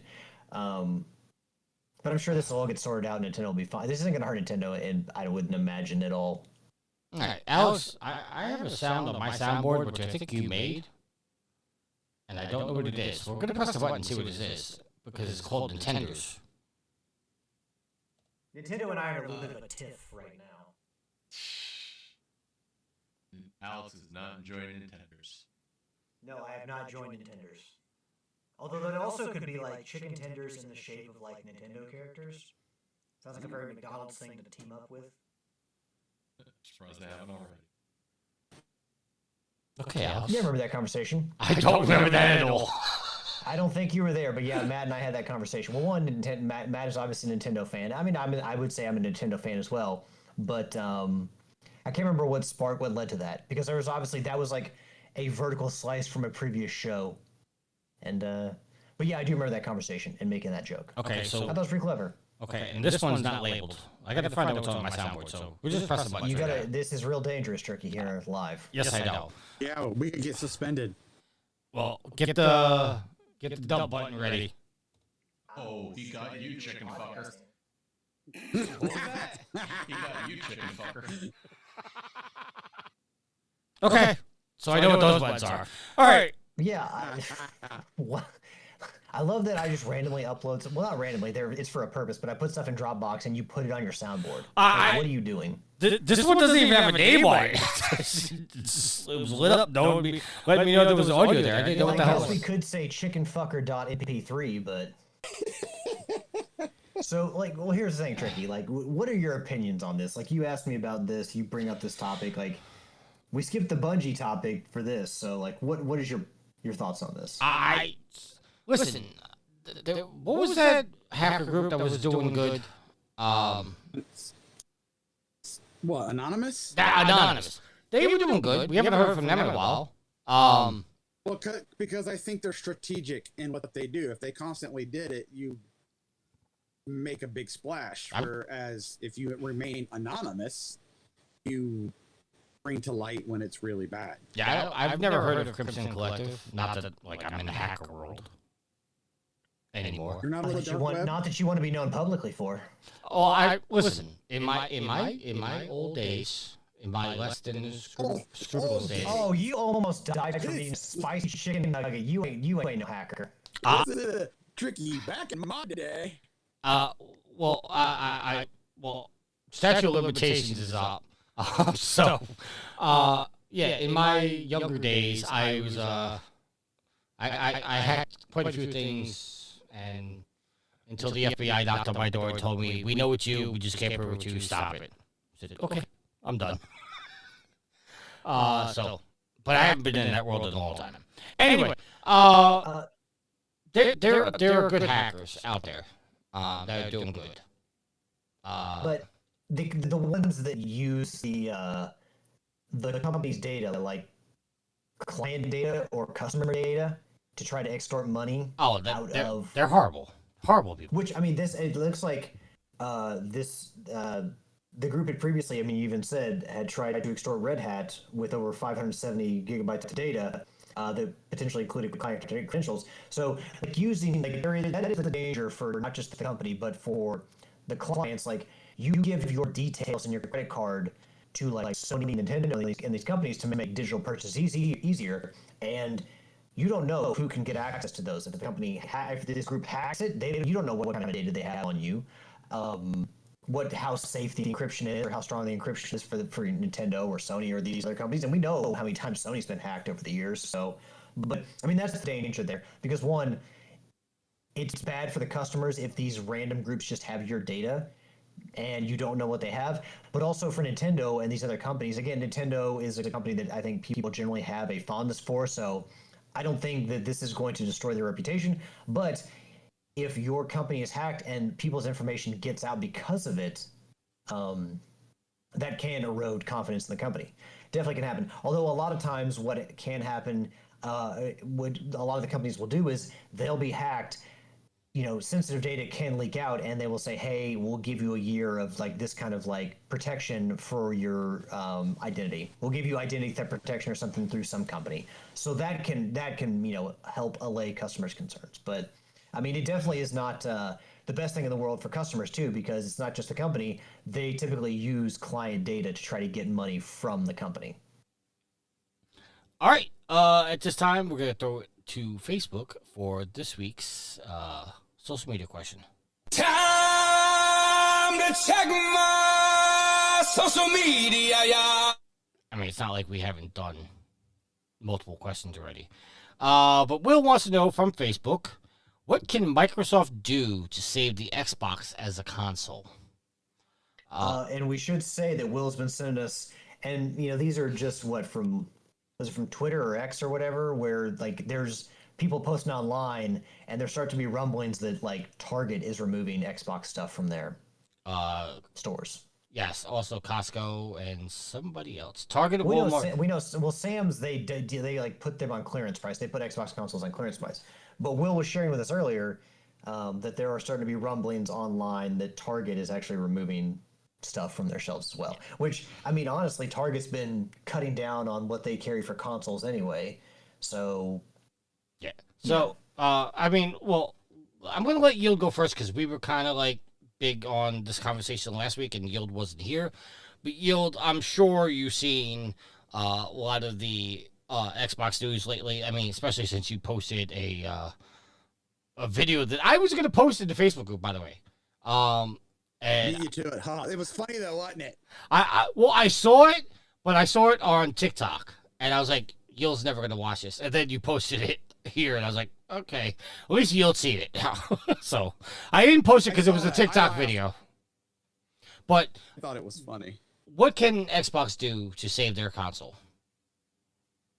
I think Xbox is doing what we said they were going to be doing, 5 years ago, when they kind of started making the shift. Yeah, this is 25, so it may have been 6-7 years ago, because I think it was before COVID. D3 was still going on when they started making the shift, where you could tell that they were going towards a more digital footprint, and they were vocally saying that they were going to put their games on other consoles. So while we would want them to save their consoles, I think they're doing what they set out to do. Is they're putting their game out on other systems, and I wouldn't be surprised if they tried to get other games on their Game Pass. So I mean, the simple answer would be make better games. But I think they're doing what they set out to do. All right, Alex? I think we need to offer some context to this discussion, because I think this question comes from rumblings and rumors on the internet, and I don't know, I can't remember if it was NeoGAF or Reddit or somewhere, that there's been someone who has given good information, insider information about Microsoft or Xbox in the past, and they post things about the company and where they're headed and what they're doing. And one of the things that came up, and what you've seen kind of circulated on the internet, is there's questions about whether there's going to be another Xbox console.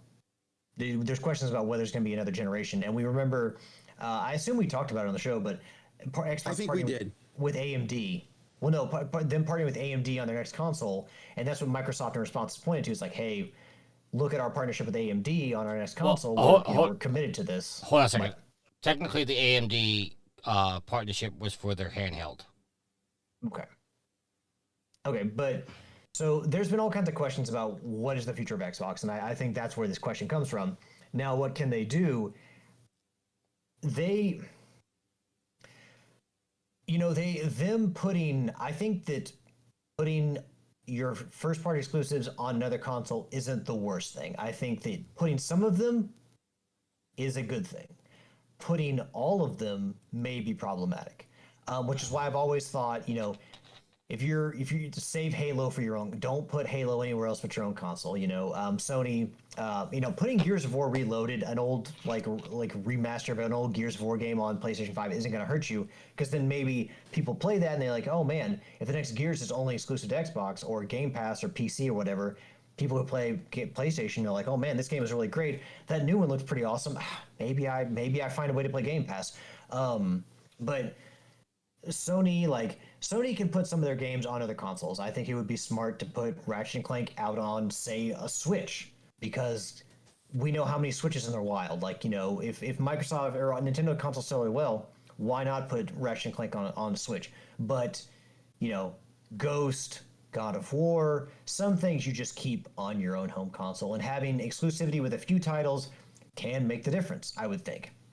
But as far as Microsoft, Game Pass is a big part of what drives people to their overall pitch. And I think we've gotten to a point now with the price of Game Pass where it's like, it's too much for people to swallow. Because some people, I was watching a video, I got to David Jaffe's channel at some point. David Jaffe, for those who don't know, creator of God of War, co-creator of Twisted Metal. And I was watching a video from him about 3 secrets from Twisted Metal that people straight from the creator, that most people didn't know. And I guess since I've watched one video from David Jaffe, I've started to get more in the algorithms like, hey, you want to see more David Jaffe, don't you? But he did a video on how he still loves Game Pass and he still thinks it's a great deal despite the price increase. And you will have those people that play a lot of games that get maximum value out of that. However, other people who don't play as many games, like to play games to completion, may not get that big of a value out of Game Pass at a $30 a month ultimate price. But protecting Game Pass as best you can and trying to keep prices from increasing would be the best thing you could do. But with this recent price increase, we may have seen that that's more than most people want to pay. Granted, we are not going to know the numbers, and Microsoft's never going to report on how many. The theory is that Microsoft has not released sales or the subscriber count because they had a goal to get to a certain point and it's plateaued and they have not reached that goal, which obviously makes it look bad. So, hey, we're not going to report those numbers. So we're definitely not going to hear how many people they have now if they're losing people. But based on what you see online, people are not happy with the price. I mean, they're getting roasted all over the place. Really, you have enough studios. You have enough studios to make good games. One, you're going to have to make sure the games you put out, the studios are working for you, and you're putting out good games. You have to protect Game Pass as best you can, make sure it's the best value in gaming, because that's what you position it as. And now, at the current cost, since it's so much more expensive than PlayStation Plus, you've made your competitor in PlayStation Plus look better by comparison, because it's far cheaper than what you offer now with Game Pass Ultimate. So, with the next generation console, you have to price it competitively. I don't know if people are going to start buying up consoles early on because they're like, well, shit, the price may go up. They used to sell the Series X and S for a lot cheaper. Now it's more expensive to buy the same console than it was years ago. But you're going to have to, I think, to put back the confidence, you're going to have to continue to put out good games. You're going to have to protect Game Pass from price increases as best you can because you got to give those people value. And you're probably going to have to continue to be like, you're going to have to prove to people, kill these rumors about Xbox is going away. Be like, hey, we're kind of out with another console. We still believe in our cloud technology. We still believe in playing, in many different places, but we're still going to come out with a console and price it competitively. Like that's how you help yourself as Xbox. But right now, rumors are just killing the brand.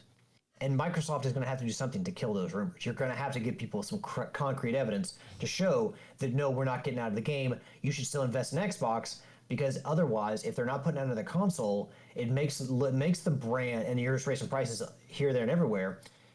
It makes the console, it makes one, you look greedy. It makes your leadership look inept and directionless. And it basically, all the rumors make it seem like you should invest your money in Xbox as a brand, because where is Xbox heading? Is it heading to a dead end? What does it look like? So I think Microsoft, a lot of transparency would do them a lot of good right now, on top of everything else I just blurted out of my mouth. Yeah, I don't think they give a shit at all. When they launched this is an Xbox campaign, and they're putting out there that your PC's an Xbox, your toaster's an Xbox, and this is an Xbox, and that's an Xbox. I really don't think they give a shit anymore about selling consoles. I haven't felt that way in a long time. The fact that they're doing their games day and date on PC, I think they're moving away from the consoles entirely, and it's just a matter of time until everything they have is just put on a different system. I'm not gonna say they're gonna go the Sega route in the fact that they're just gonna be a developer now and just release their games on everything else, but because Sega didn't have cloud tech and stuff like that, or a system like Game Pass to play on. But I mean, listen, at this point, technology is always going to advance and whatnot, and I get that, but I don't think Microsoft gives a shit about selling consoles anymore. I think their priority is on their software. I think their priority is just making as much money as possible. Yeah, well, I mean, that's part of the concern, is that people are worried that Xbox as a brand is going away, and it's just going to become like Microsoft games or something. Yeah, I mean, the whole identity of Xbox gets swallowed into the giant that is Microsoft. I think they actually rebranded Game Pass to the Microsoft Game Pass. I don't want to say that for a fact. Okay, it's still labeled as Xbox Game Pass Ultimate. But yeah, just I don't think they give a shit anymore. I really don't. Once they went day and date, the best thing they can do, like everything that I've mentioned, it's pretty much long term. But the best thing you can do right now is just kill off rumors. You gotta meet the people at some point and I think some concrete evidence. And I said this on the Patreon episode with Daryl. I think it's just a matter of time until we get Halo on the PlayStation. I would say within a year we're gonna get Halo on the PlayStation. And if I'm correct, I think we're going to get the Master Chief Collection, if not a Halo 1 remastered. I think it's just a matter of time. I honestly don't think Microsoft gives a shit about selling consoles anymore. I want to say, I think I've seen that rumor floating around where we're getting Halo. Well, I mean, that was the rumor. That rumor started when they first announced Sea of Thieves, and the first 5 games that were coming was like, oh, Halo's next.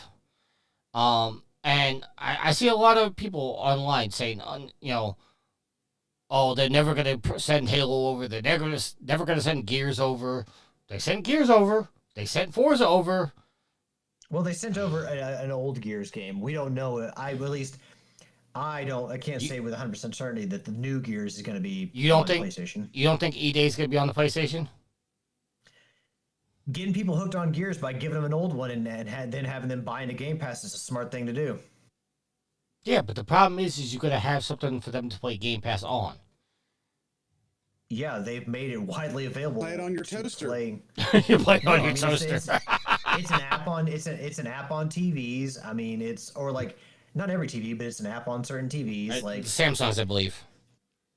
I don't want to assume that they're going to bring everything day and date, because then I think it's a matter of time. I honestly think it's just a matter of time. You're trying to get people to buy into Game Pass. There were numbers you wanted to hit, and part of what you're going to need is people to convert from PlayStation to Game Pass. Yeah, but okay. Think Think about this hypothetically. The first Gears game, a remaster of the first Gears game, does not hurt you at all, because then you're just making money off an old game. Putting the new one on PlayStation does. Okay, so my counterpoint.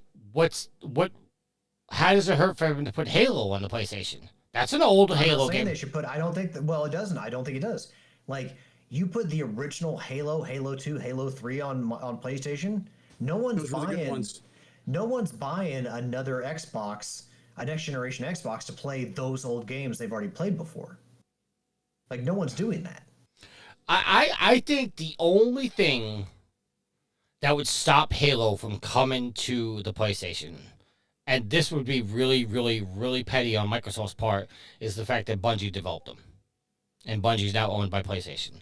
I think that's the only thing that would stop it. But that would be really petty on Microsoft.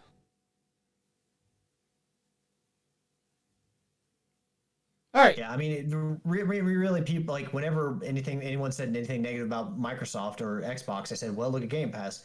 And they've tried with the Game Pass price increases to give you stuff that not, like, Fortnite stuff and old Ubisoft games. Like, I'm not trying to shit on those games, but are you paying $30 a month to play old Assassin's Creed games? Probably not. So I mean, people do subscribe to Ubisoft Plus for that. Dude, well, bless those people. But I played the old Assassin's Creed games because I had the subscription. Tricky gifted me 2 years. I had the subscription, so I was got to play something. So I just played them. But if it's like, hey, your subscription now goes up in price, but you have access to these old games, I'm like, I'm not. No, thank you. I'm going to bump it down. But I think that Microsoft tried to show value in adding these things to the service, but not everyone's going to use them. I would argue that most people aren't going to use those things. If you're going to do the Fortnite stuff, you probably already have that anyway. So, Fortnite? I mean, Microsoft, Xbox, they need to kill off rumors. Hold on. Dedicated to the next gen, and they need to make sure they're still putting out games. Like, that's... You said Fortnite stuff. Yeah, Fortnite stuff is part of the Game Pass Ultimate. Oh, yeah, I'm sorry. You're right. Yeah. All right, moving on to our topic of the week.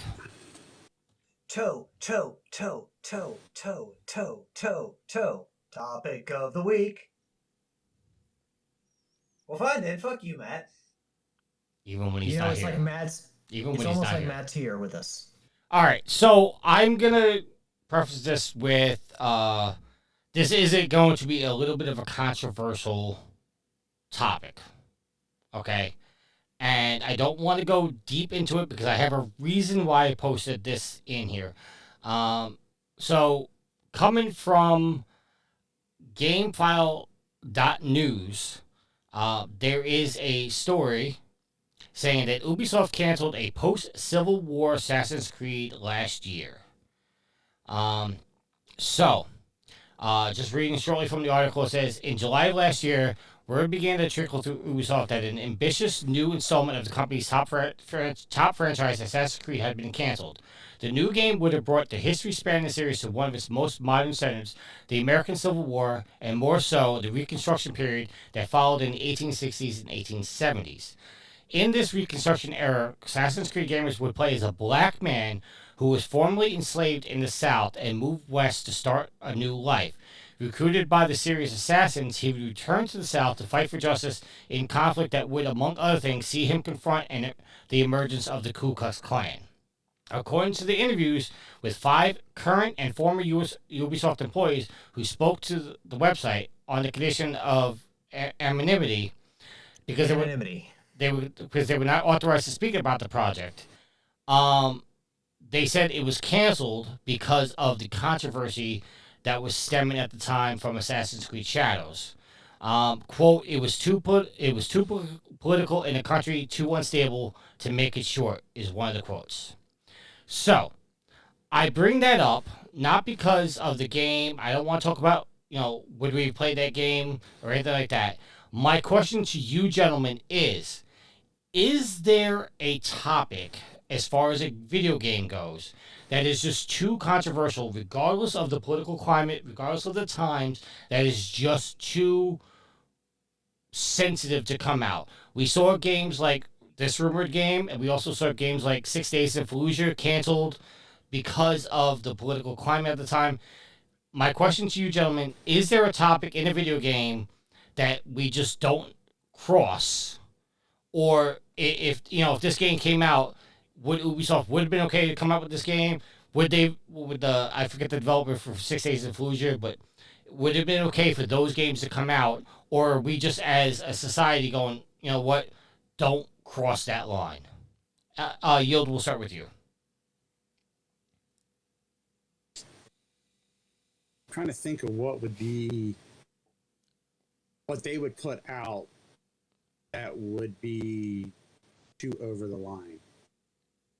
I vaguely remember having this 6 Days of Fallujah conversation, and I think I remember kind of being like, well, I might have played it depending on how it was presented.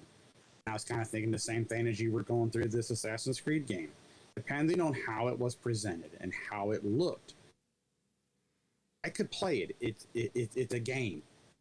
There are some facts in it, but it's a fictional world. So I don't really know off the top of my head. Okay, because one of the things that I saw for this, and again, I'm really trying to stay away from this. One of the quotes I saw with the reason why Ubisoft canceled this, which I don't believe, just for the record, I'm saying right now, I don't believe this is true. But they said that Ubisoft canceled it because it would piss off the racist. That people would be too upset that a black man is killing the Ku Klux Klan. That's a quote I saw. I don't believe that one bit. I don't believe Ubisoft made the decision saying, no, we can't piss off this racist. Assassin's Creed game I might buy. So, but that's the thing is like, is there something that's just too crossing the line that we should just not touch? The issue with Shadows, and you can correct me if I'm wrong, but was that Yasuke was a black samurai, and people felt like that was not. He should not. It should have been someone who was traditional Japanese that was samurai, right? That's part of it, but the part of the controversy is that there's I don't know if he was really a samurai. Yeah, there's no real proof that Yasuke was a samurai back in that time. Yeah, but these can be based on fictional characters, so who cares? On one level, I think it makes. It's weird because you got a company that's a French-based company making a game about the American Revolution, which was, essentially between the, the colonies and like the British. So, I mean, I understand that the French do their work, and I mean, France was involved as well, but it's, to see a company that like, because we've seen companies before make like, racially insensitive things in video games that like representative of other cultures and other countries, and it's like, oh man, they didn't see that, or they didn't understand how that'd be culturally insensitive, and now you have a company that's seemingly backing away from a game because of the political climate of our country and how divided we are here. I don't know, like, what would you have someone who would seemingly be someone who's a fit protagonist for the time period, at a time where maybe they just feel like, well, America doesn't want to face the issues of slavery, the evils of that. They don't want to see that in a video game, so we don't want to try to sell that to them. America's a big market. We don't want to put it in there, like, same way you wouldn't want a video game about Nazis and trying to sell that in Germany. I don't know if that's the point they're trying to get it at, but we've had an issue with racism in this country, and like, I don't know if they just want to tackle the issue of slavery to a country that may not want to tackle that issue, but also again has their own. I mean, realistically, there have been commentaries that we're on the verge of a civil war in this country. Whether you believe that or not is another thing. But I don't know. It's odd for a company, the French-based company, to look at our country and be like, we don't want to touch that because it's too hot button of an issue to put out now. Well, correct me if I'm wrong, Yield, because you've gotten the platinum in it. Wasn't there a section of the game in Red Dead Redemption 2 where you basically went and killed the KKK? I believe there was a mission that you could do that on. Yes. So, I mean, and now granted, there wasn't a whole game dedicated to that. I mean, that was just like a side mission. No. I think it was one of those random missions that you could run across. Right. So, I mean, to be honest, like, and this may be just, a little bit personal for me, but I wouldn't want a game depicting like the events of 9/11 because that's, very personal to me. I mean, I don't think any American citizen would want that, but particularly for anyone who lives in New York. Right. What I'm saying is like, so to me, like that's one topic stay the fuck away from.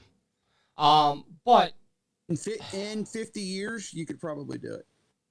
See, I think that's too soon either. I mean, I'll give you another example. What about? I don't know if you would want to have a section of a game depicting Pearl Harbor. Well, I don't know if any Medal of Honor: Rising Sun. They did it. Okay. Or you were on a battleship in Battleship Row when the Japanese attacked. What about a game depicting like the Holocaust? Like, do you cross that line too? Yeah, but see, here's the thing. Like, what would you do? Like, I hate to be going to talk about this, but what would you do in there? Because you would either have to be one side, the people who were there was a genocide of people, and you'd have to be on that side, or you'd have to be the perpetrators, the Nazis. I don't think anybody wants to play. Well, okay, I don't want to say anybody because I know there's some sick fucks out there who would probably want to do that. But the vast majority of the people would not want to play as. Yes, thank you. Right-minded people would not want to play that shit. All right, Will in the chat says it's a smart. Will says it's a smart. Go ahead. I'm sorry. Will says it's a smart move not to make that game. Why make a game even if there's a hint of a chance it will divide opinions? He said, with that being said, fuck the French. The views and opinions of Will do not reflect us, by the way. So you were saying that like in 50 years, they wouldn't do. I'm not saying you model it after 9/11, but you wouldn't do a 9/11 game, right? Right. I mean, isn't the reason why 6 Days in Fallujah canceled because the Iraq War was going on at the time? If you were going to do that, Yield, you would have to play a heroic American in like saving lives, or you could not be like the hijackers or anything like that. You would have to put it as a very like heroic position. Yeah, but no, what I'm saying is, what I'm making the comparison to is look at all the World War II games we play. Or that have come out. I mean, that's a fair point. So I'm saying, given enough time, you could broach that subject. How? I don't know. But I'm saying that given enough time, it would be a more easily broached subject because the audience that you're going for isn't directly as effective as us. Okay, and Alex, to your point, where you say, like, if they did make a 9/11 game, you'd have to be, like, a heroic people, or a person saving people. The reason I immediately said no in 50 years to Yield was because even if that is the story, and if the game's any way historically accurate, at some point in that game, you are still going to need those planes to take out the towers, and that could be triggering to people even 50 years later. It's a traumatic event, and I'm sure that plenty of people, you would have to have some PTSD from that day. Because there are people that lived through that hell in the state of New York on that day. I mean, lost family members. Hell, even if you weren't in New York, people might have lost family members who lived in New York. So, no, I mean, I understand. And when you're talking about the Civil War, like, we can't forget that, yeah, I mean, there's games, during World War II, but do they really touch on the bloodiest aspects of those wars? Like, I mean, you think of the Civil War, you think of the battles of Gettysburg and Antietam and how just much bloodshed was there on those days. Can you include those parts? And given that we're sensitized to violence and violence is all over the place, you can't say a bad word, you can't have like an exposed nipple, but you can have plenty of violence. I don't know. Maybe that wouldn't be as big of a problem, which having just massive bloodshed on a battlefield. But I mean, I understand Ubisoft wanting to shy away from the controversy.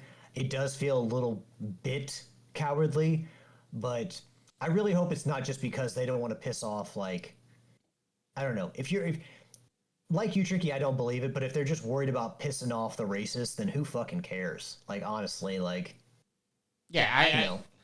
I say piss off the racist, but you know I wanted to talk about this because there have been games and we've seen news, and the only two that are sticking to my head is one, this Ubisoft game, which we don't even know if it existed, by the way. I mean, this is Well, they did cancel a bunch of games right, but this in recent years. what I'm saying is this story is coming from a website that I've never heard of before. I mean, it did make its way around. Other news outlets did pick up the story, so you know that's why I felt like this was some semblance to talk about it. But I was just there are the two games that are popping in my head is this one and 6 Days from Fallujah, which was canceled because of sensitive times at the time. But I wanted to go like, is there a topic too sensitive to make a video game about? Or should we just allow creative freedom within our developers and say, this is a story you want to tell, this is a story you tell? I mean, look at the controversy that was behind some of the decisions that Neil Druckmann made in The Last of Us 2.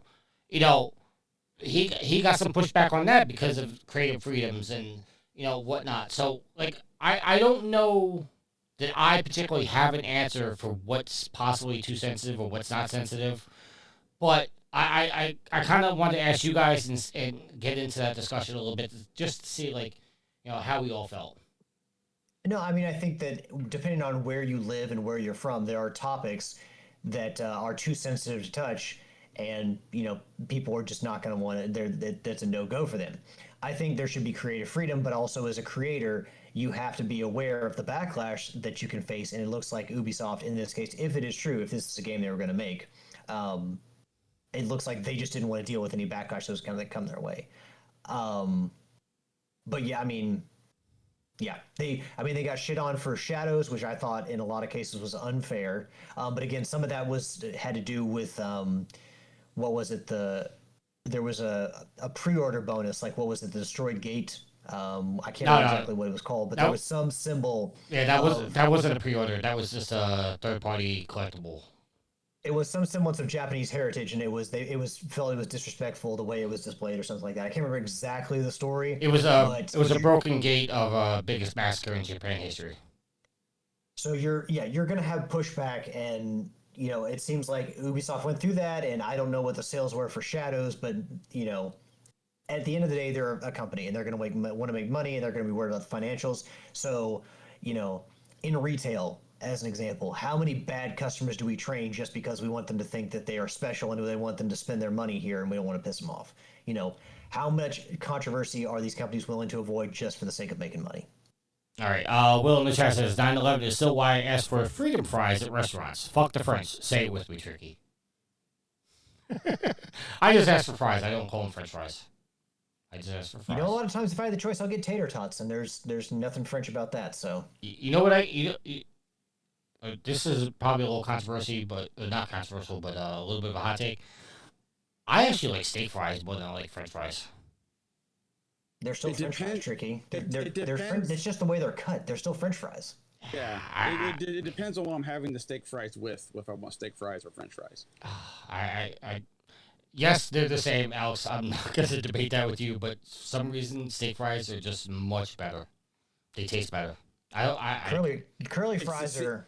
It's the potato ratio. It's the surface area potato that you get to eat. Well, the curly fries tend to be. Curly fries are awesome. Yeah, what curly fries are we talking? Are we talking just general curly fries? We're talking like Arby's. Well, Arby's is first and foremost. Okay, they're amazing. No, I don't like a thin fry. I don't like a shoestring. I want some meat on that fry. I want either a crinkle cut or a curly fry or a steak fry. I don't want the McDonald's fries. No, thank you. All right, thank you. Let's end it on this. Opinions on waffle fries, like from Chick-fil-A. Oh yeah. I think Chick-fil-A is overrated. That's my hot take. Wow. But, waffle fries in general are good. I like waffle fries. Hold on. Sweet Mama D. Dude, I can find better chicken. Alex says Chick-fil-A is overrated. I would rather go to Raising Cane's than go to Chick-fil-A. I've never been to Raising Kings. Oh, All they have on the menu is just chicken fingers. All they have on the menu is chicken fingers. I come here real quick. like Chick-fil-A's grilled chicken. Hold on, because you said the word and it's gonna trigger Sweet Mama D for a second. That's fine. Black Hair says, "Damn, that's cold." I guess he's referring to your Chick-fil-A hot take. What? I'm just being real. Their chicken What do they is say good. now? They say I keep it a buck. Their chicken's good though. I just Chicken think- is good. You know those restaurants where everyone like raves and they're like, "Oh my god, it's so good," and then you have it and it's like, "Oh." All right, hold on. Sweet Mama D's here. I'm gonna ask her a question. So Alex just brought up a restaurant, and I'm just gonna let you speak for a second. What's your opinion on Raising Cane's? Me? Yes, you. I love Raising Cane's. How often do you go to Raising Cane's? I go there pretty often. And what do you and what do you normally get at Raising Cane's? It's either 3-piece or the box combo. 3-piece or the box combo? Yeah, box combo is the most popular combo. It's the 4 tender combo. Yeah. Just out of curiosity, do you happen to know how much the box combo is out there in your lands? I can look it up. I don't know off the top of my head, but I have to look it up. I can send you a message. It's probably more expensive in your lands because you're in the city. Well, the only one that I know of that we go to is in Crooklyn, and I think it's like $16, almost $17. Holy cow! Oh, it's not that much for us. So how much is the box combo? 16? Yeah, $16. Jeez Louise, how do you afford to eat out in the city? But it does come with 4 pieces of chicken. She gets double fries, and it comes with a piece of bread. Which I don't know if that's different in other restaurants. But she loves Raising Cane's. Loves it. Yeah, no, it's definitely more expensive where you are. Now, how much more expensive? I don't know. I could snap a picture of the menu when we go in next time. But, yeah, that's a lot of money for a Raising Cane's meal. But it is, I would prefer to go there. And I would prefer to get some hot chicken compared to going to Chick-fil-A. I'm not... And that is just strictly not me commenting on anything else but the food. I just don't think the food's that good. That's just me, though. Okay. One last restaurant. Bojangles. Don't have them up here. Don't have a Bojangles. Yeah, that's more of a southern thing. Yeah, Ashley used to. That's one of the things Ashley, when she would drive back home to North Carolina, she would like to stop there. But they're in Kentucky. They're not in Louisville, but they are in Kentucky. And if you're driving anywhere in the state, you might be able to find one. There's a couple restaurants. There's a couple restaurants from the south that I miss, like Hardee's, Checkers, Rallies. I think Checkers or Rallies is basically the same thing, right? Yeah. And we have our Rallies. Hardee's is starting to make a comeback. Black Chaos says, and I think Black Chaos is in Texas. He says the box combo from Raising Cane's is $11.50 there. Yeah. We're paying $5 more, Chaos. The cost of living in New York is higher than it is in Texas and Kentucky. All right, just curiosity. How much is a 20-ounce soda? You expect me to know these things off the top of my head? Come on. So at work, it's $2. At the gas station, I think it's like $2.50 to $2.95, depending on what station you go to. All right, then we got the same price because I pay anywhere from $2.50 to $2.75 for mine. How much is a liter or a liter of like Diet Dr Pepper, or like just a liter of a soda? See, that varies which bodega I go to. If I go to a 7-Eleven, I think it's $3 or $3.50. But if you go to a bodega, they tend to overcharge a little bit, so you're looking at like $4, I think. And Will's now calling us the chicken horse. So, yeah. Fried.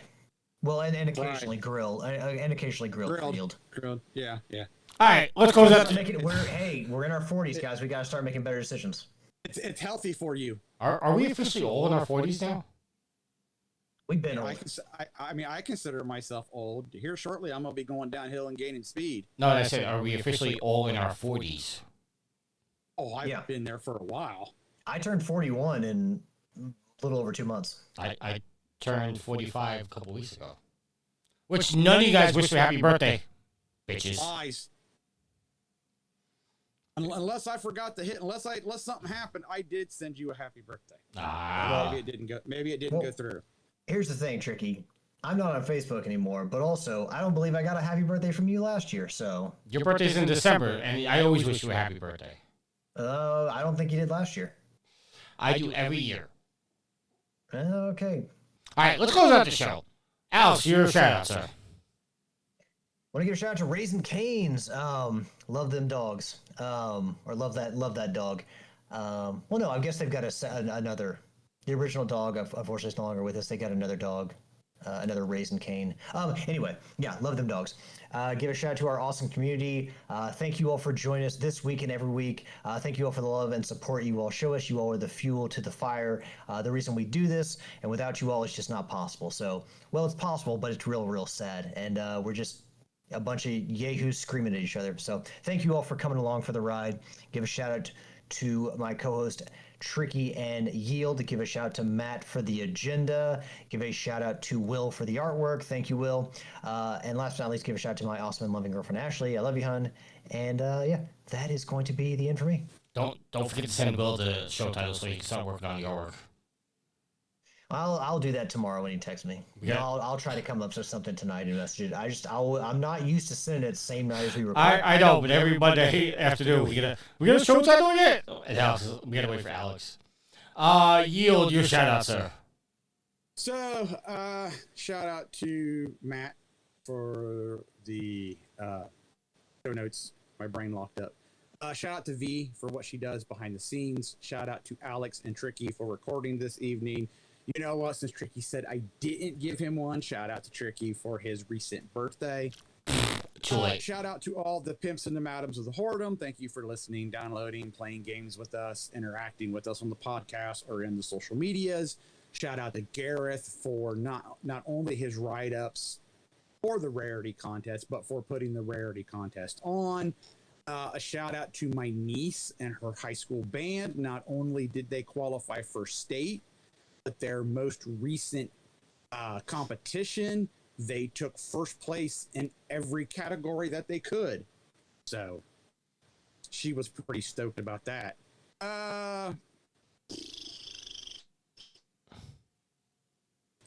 Yeah. We'll call them shout outs for the week. All right, Alex, Will's already named our episode. I got one that might be able to beat him. What's yours before I tell you his? Ubisoft wants to keep it civil. No. Oh, this one's a little funnier. This one's freedom fries with a side of chicken. But that's like the very end and has nothing to do with what else we talked about. But it's funny. Yeah. I mean, I get it. It's clever, but it's not. It gives no indication about what our show is about. He's got a point. All right, Will, you got overruled. Will, I can't help you. I want to give a shout out to Sweet Mama D. Shout out to everybody listening to the show. Shout out to everybody that was in the chat. Black Chaos, Nitro. I saw a couple other people. Will, for your being in the chat and whatnot. I also want to give a special shout out to everybody over the last couple of weeks. I did not say this on the previous shows I was on because I know I've missed a couple shows. Here recently, within the last couple of weeks, I passed the year anniversary of my mom passing away. Just a couple days ago, I passed the 4-year anniversary of my father passing away, and then my birthday was mixed in and all that. So I was kind of like out of touch with everybody, not really talking to everybody because this random 2 weeks that of my life is just, it's a little chaotic. But thank you everybody that reached out. I appreciate it. Don't feel like I ignored you guys. It's just been a rough time emotionally for me. But we are getting back in the swing of things. Hopefully I'll be here on the shows. Although I won't be here in 2 weeks. Oh, where are Because you going? I am taking Zimbabwe? Nope, taking Sweet Mama D to Six Flags for her birthday. Surprise! Where are you going? Are you going south? Because it's going to be a little cold. I'm going to Great Adventure, I don't know where that is. South Jersey. Ah, okay. So you're going a little south. Well, I mean it's just an hour and a half away from me, but yes. Yeah. But yeah. So we're going to Six Flags for that. So I won't be here in 2 weeks. And what's the, oh, Patreon. We are getting swing of things to doing Patreon. I tried to recruit these guys into doing Patreon episodes with us. But Daryl just had like a block of time where he had no other commitments, and we recorded 3 or 4 shows, and they're getting released. Go check those out. So go Patreon.com. Oh, excuse me. Appropriate email that.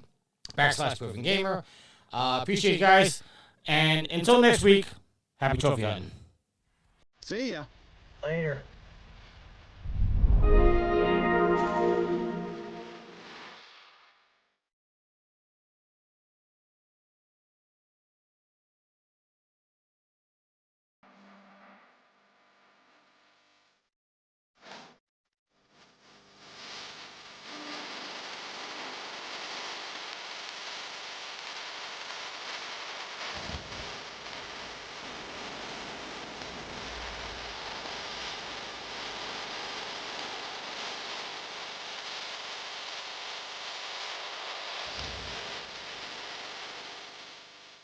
The theme song is Venus by the band Even off their album Z. Permission granted by the band and 12 Stone Records. You can find them on Facebook by going to www.facebook.com/evenphilippines.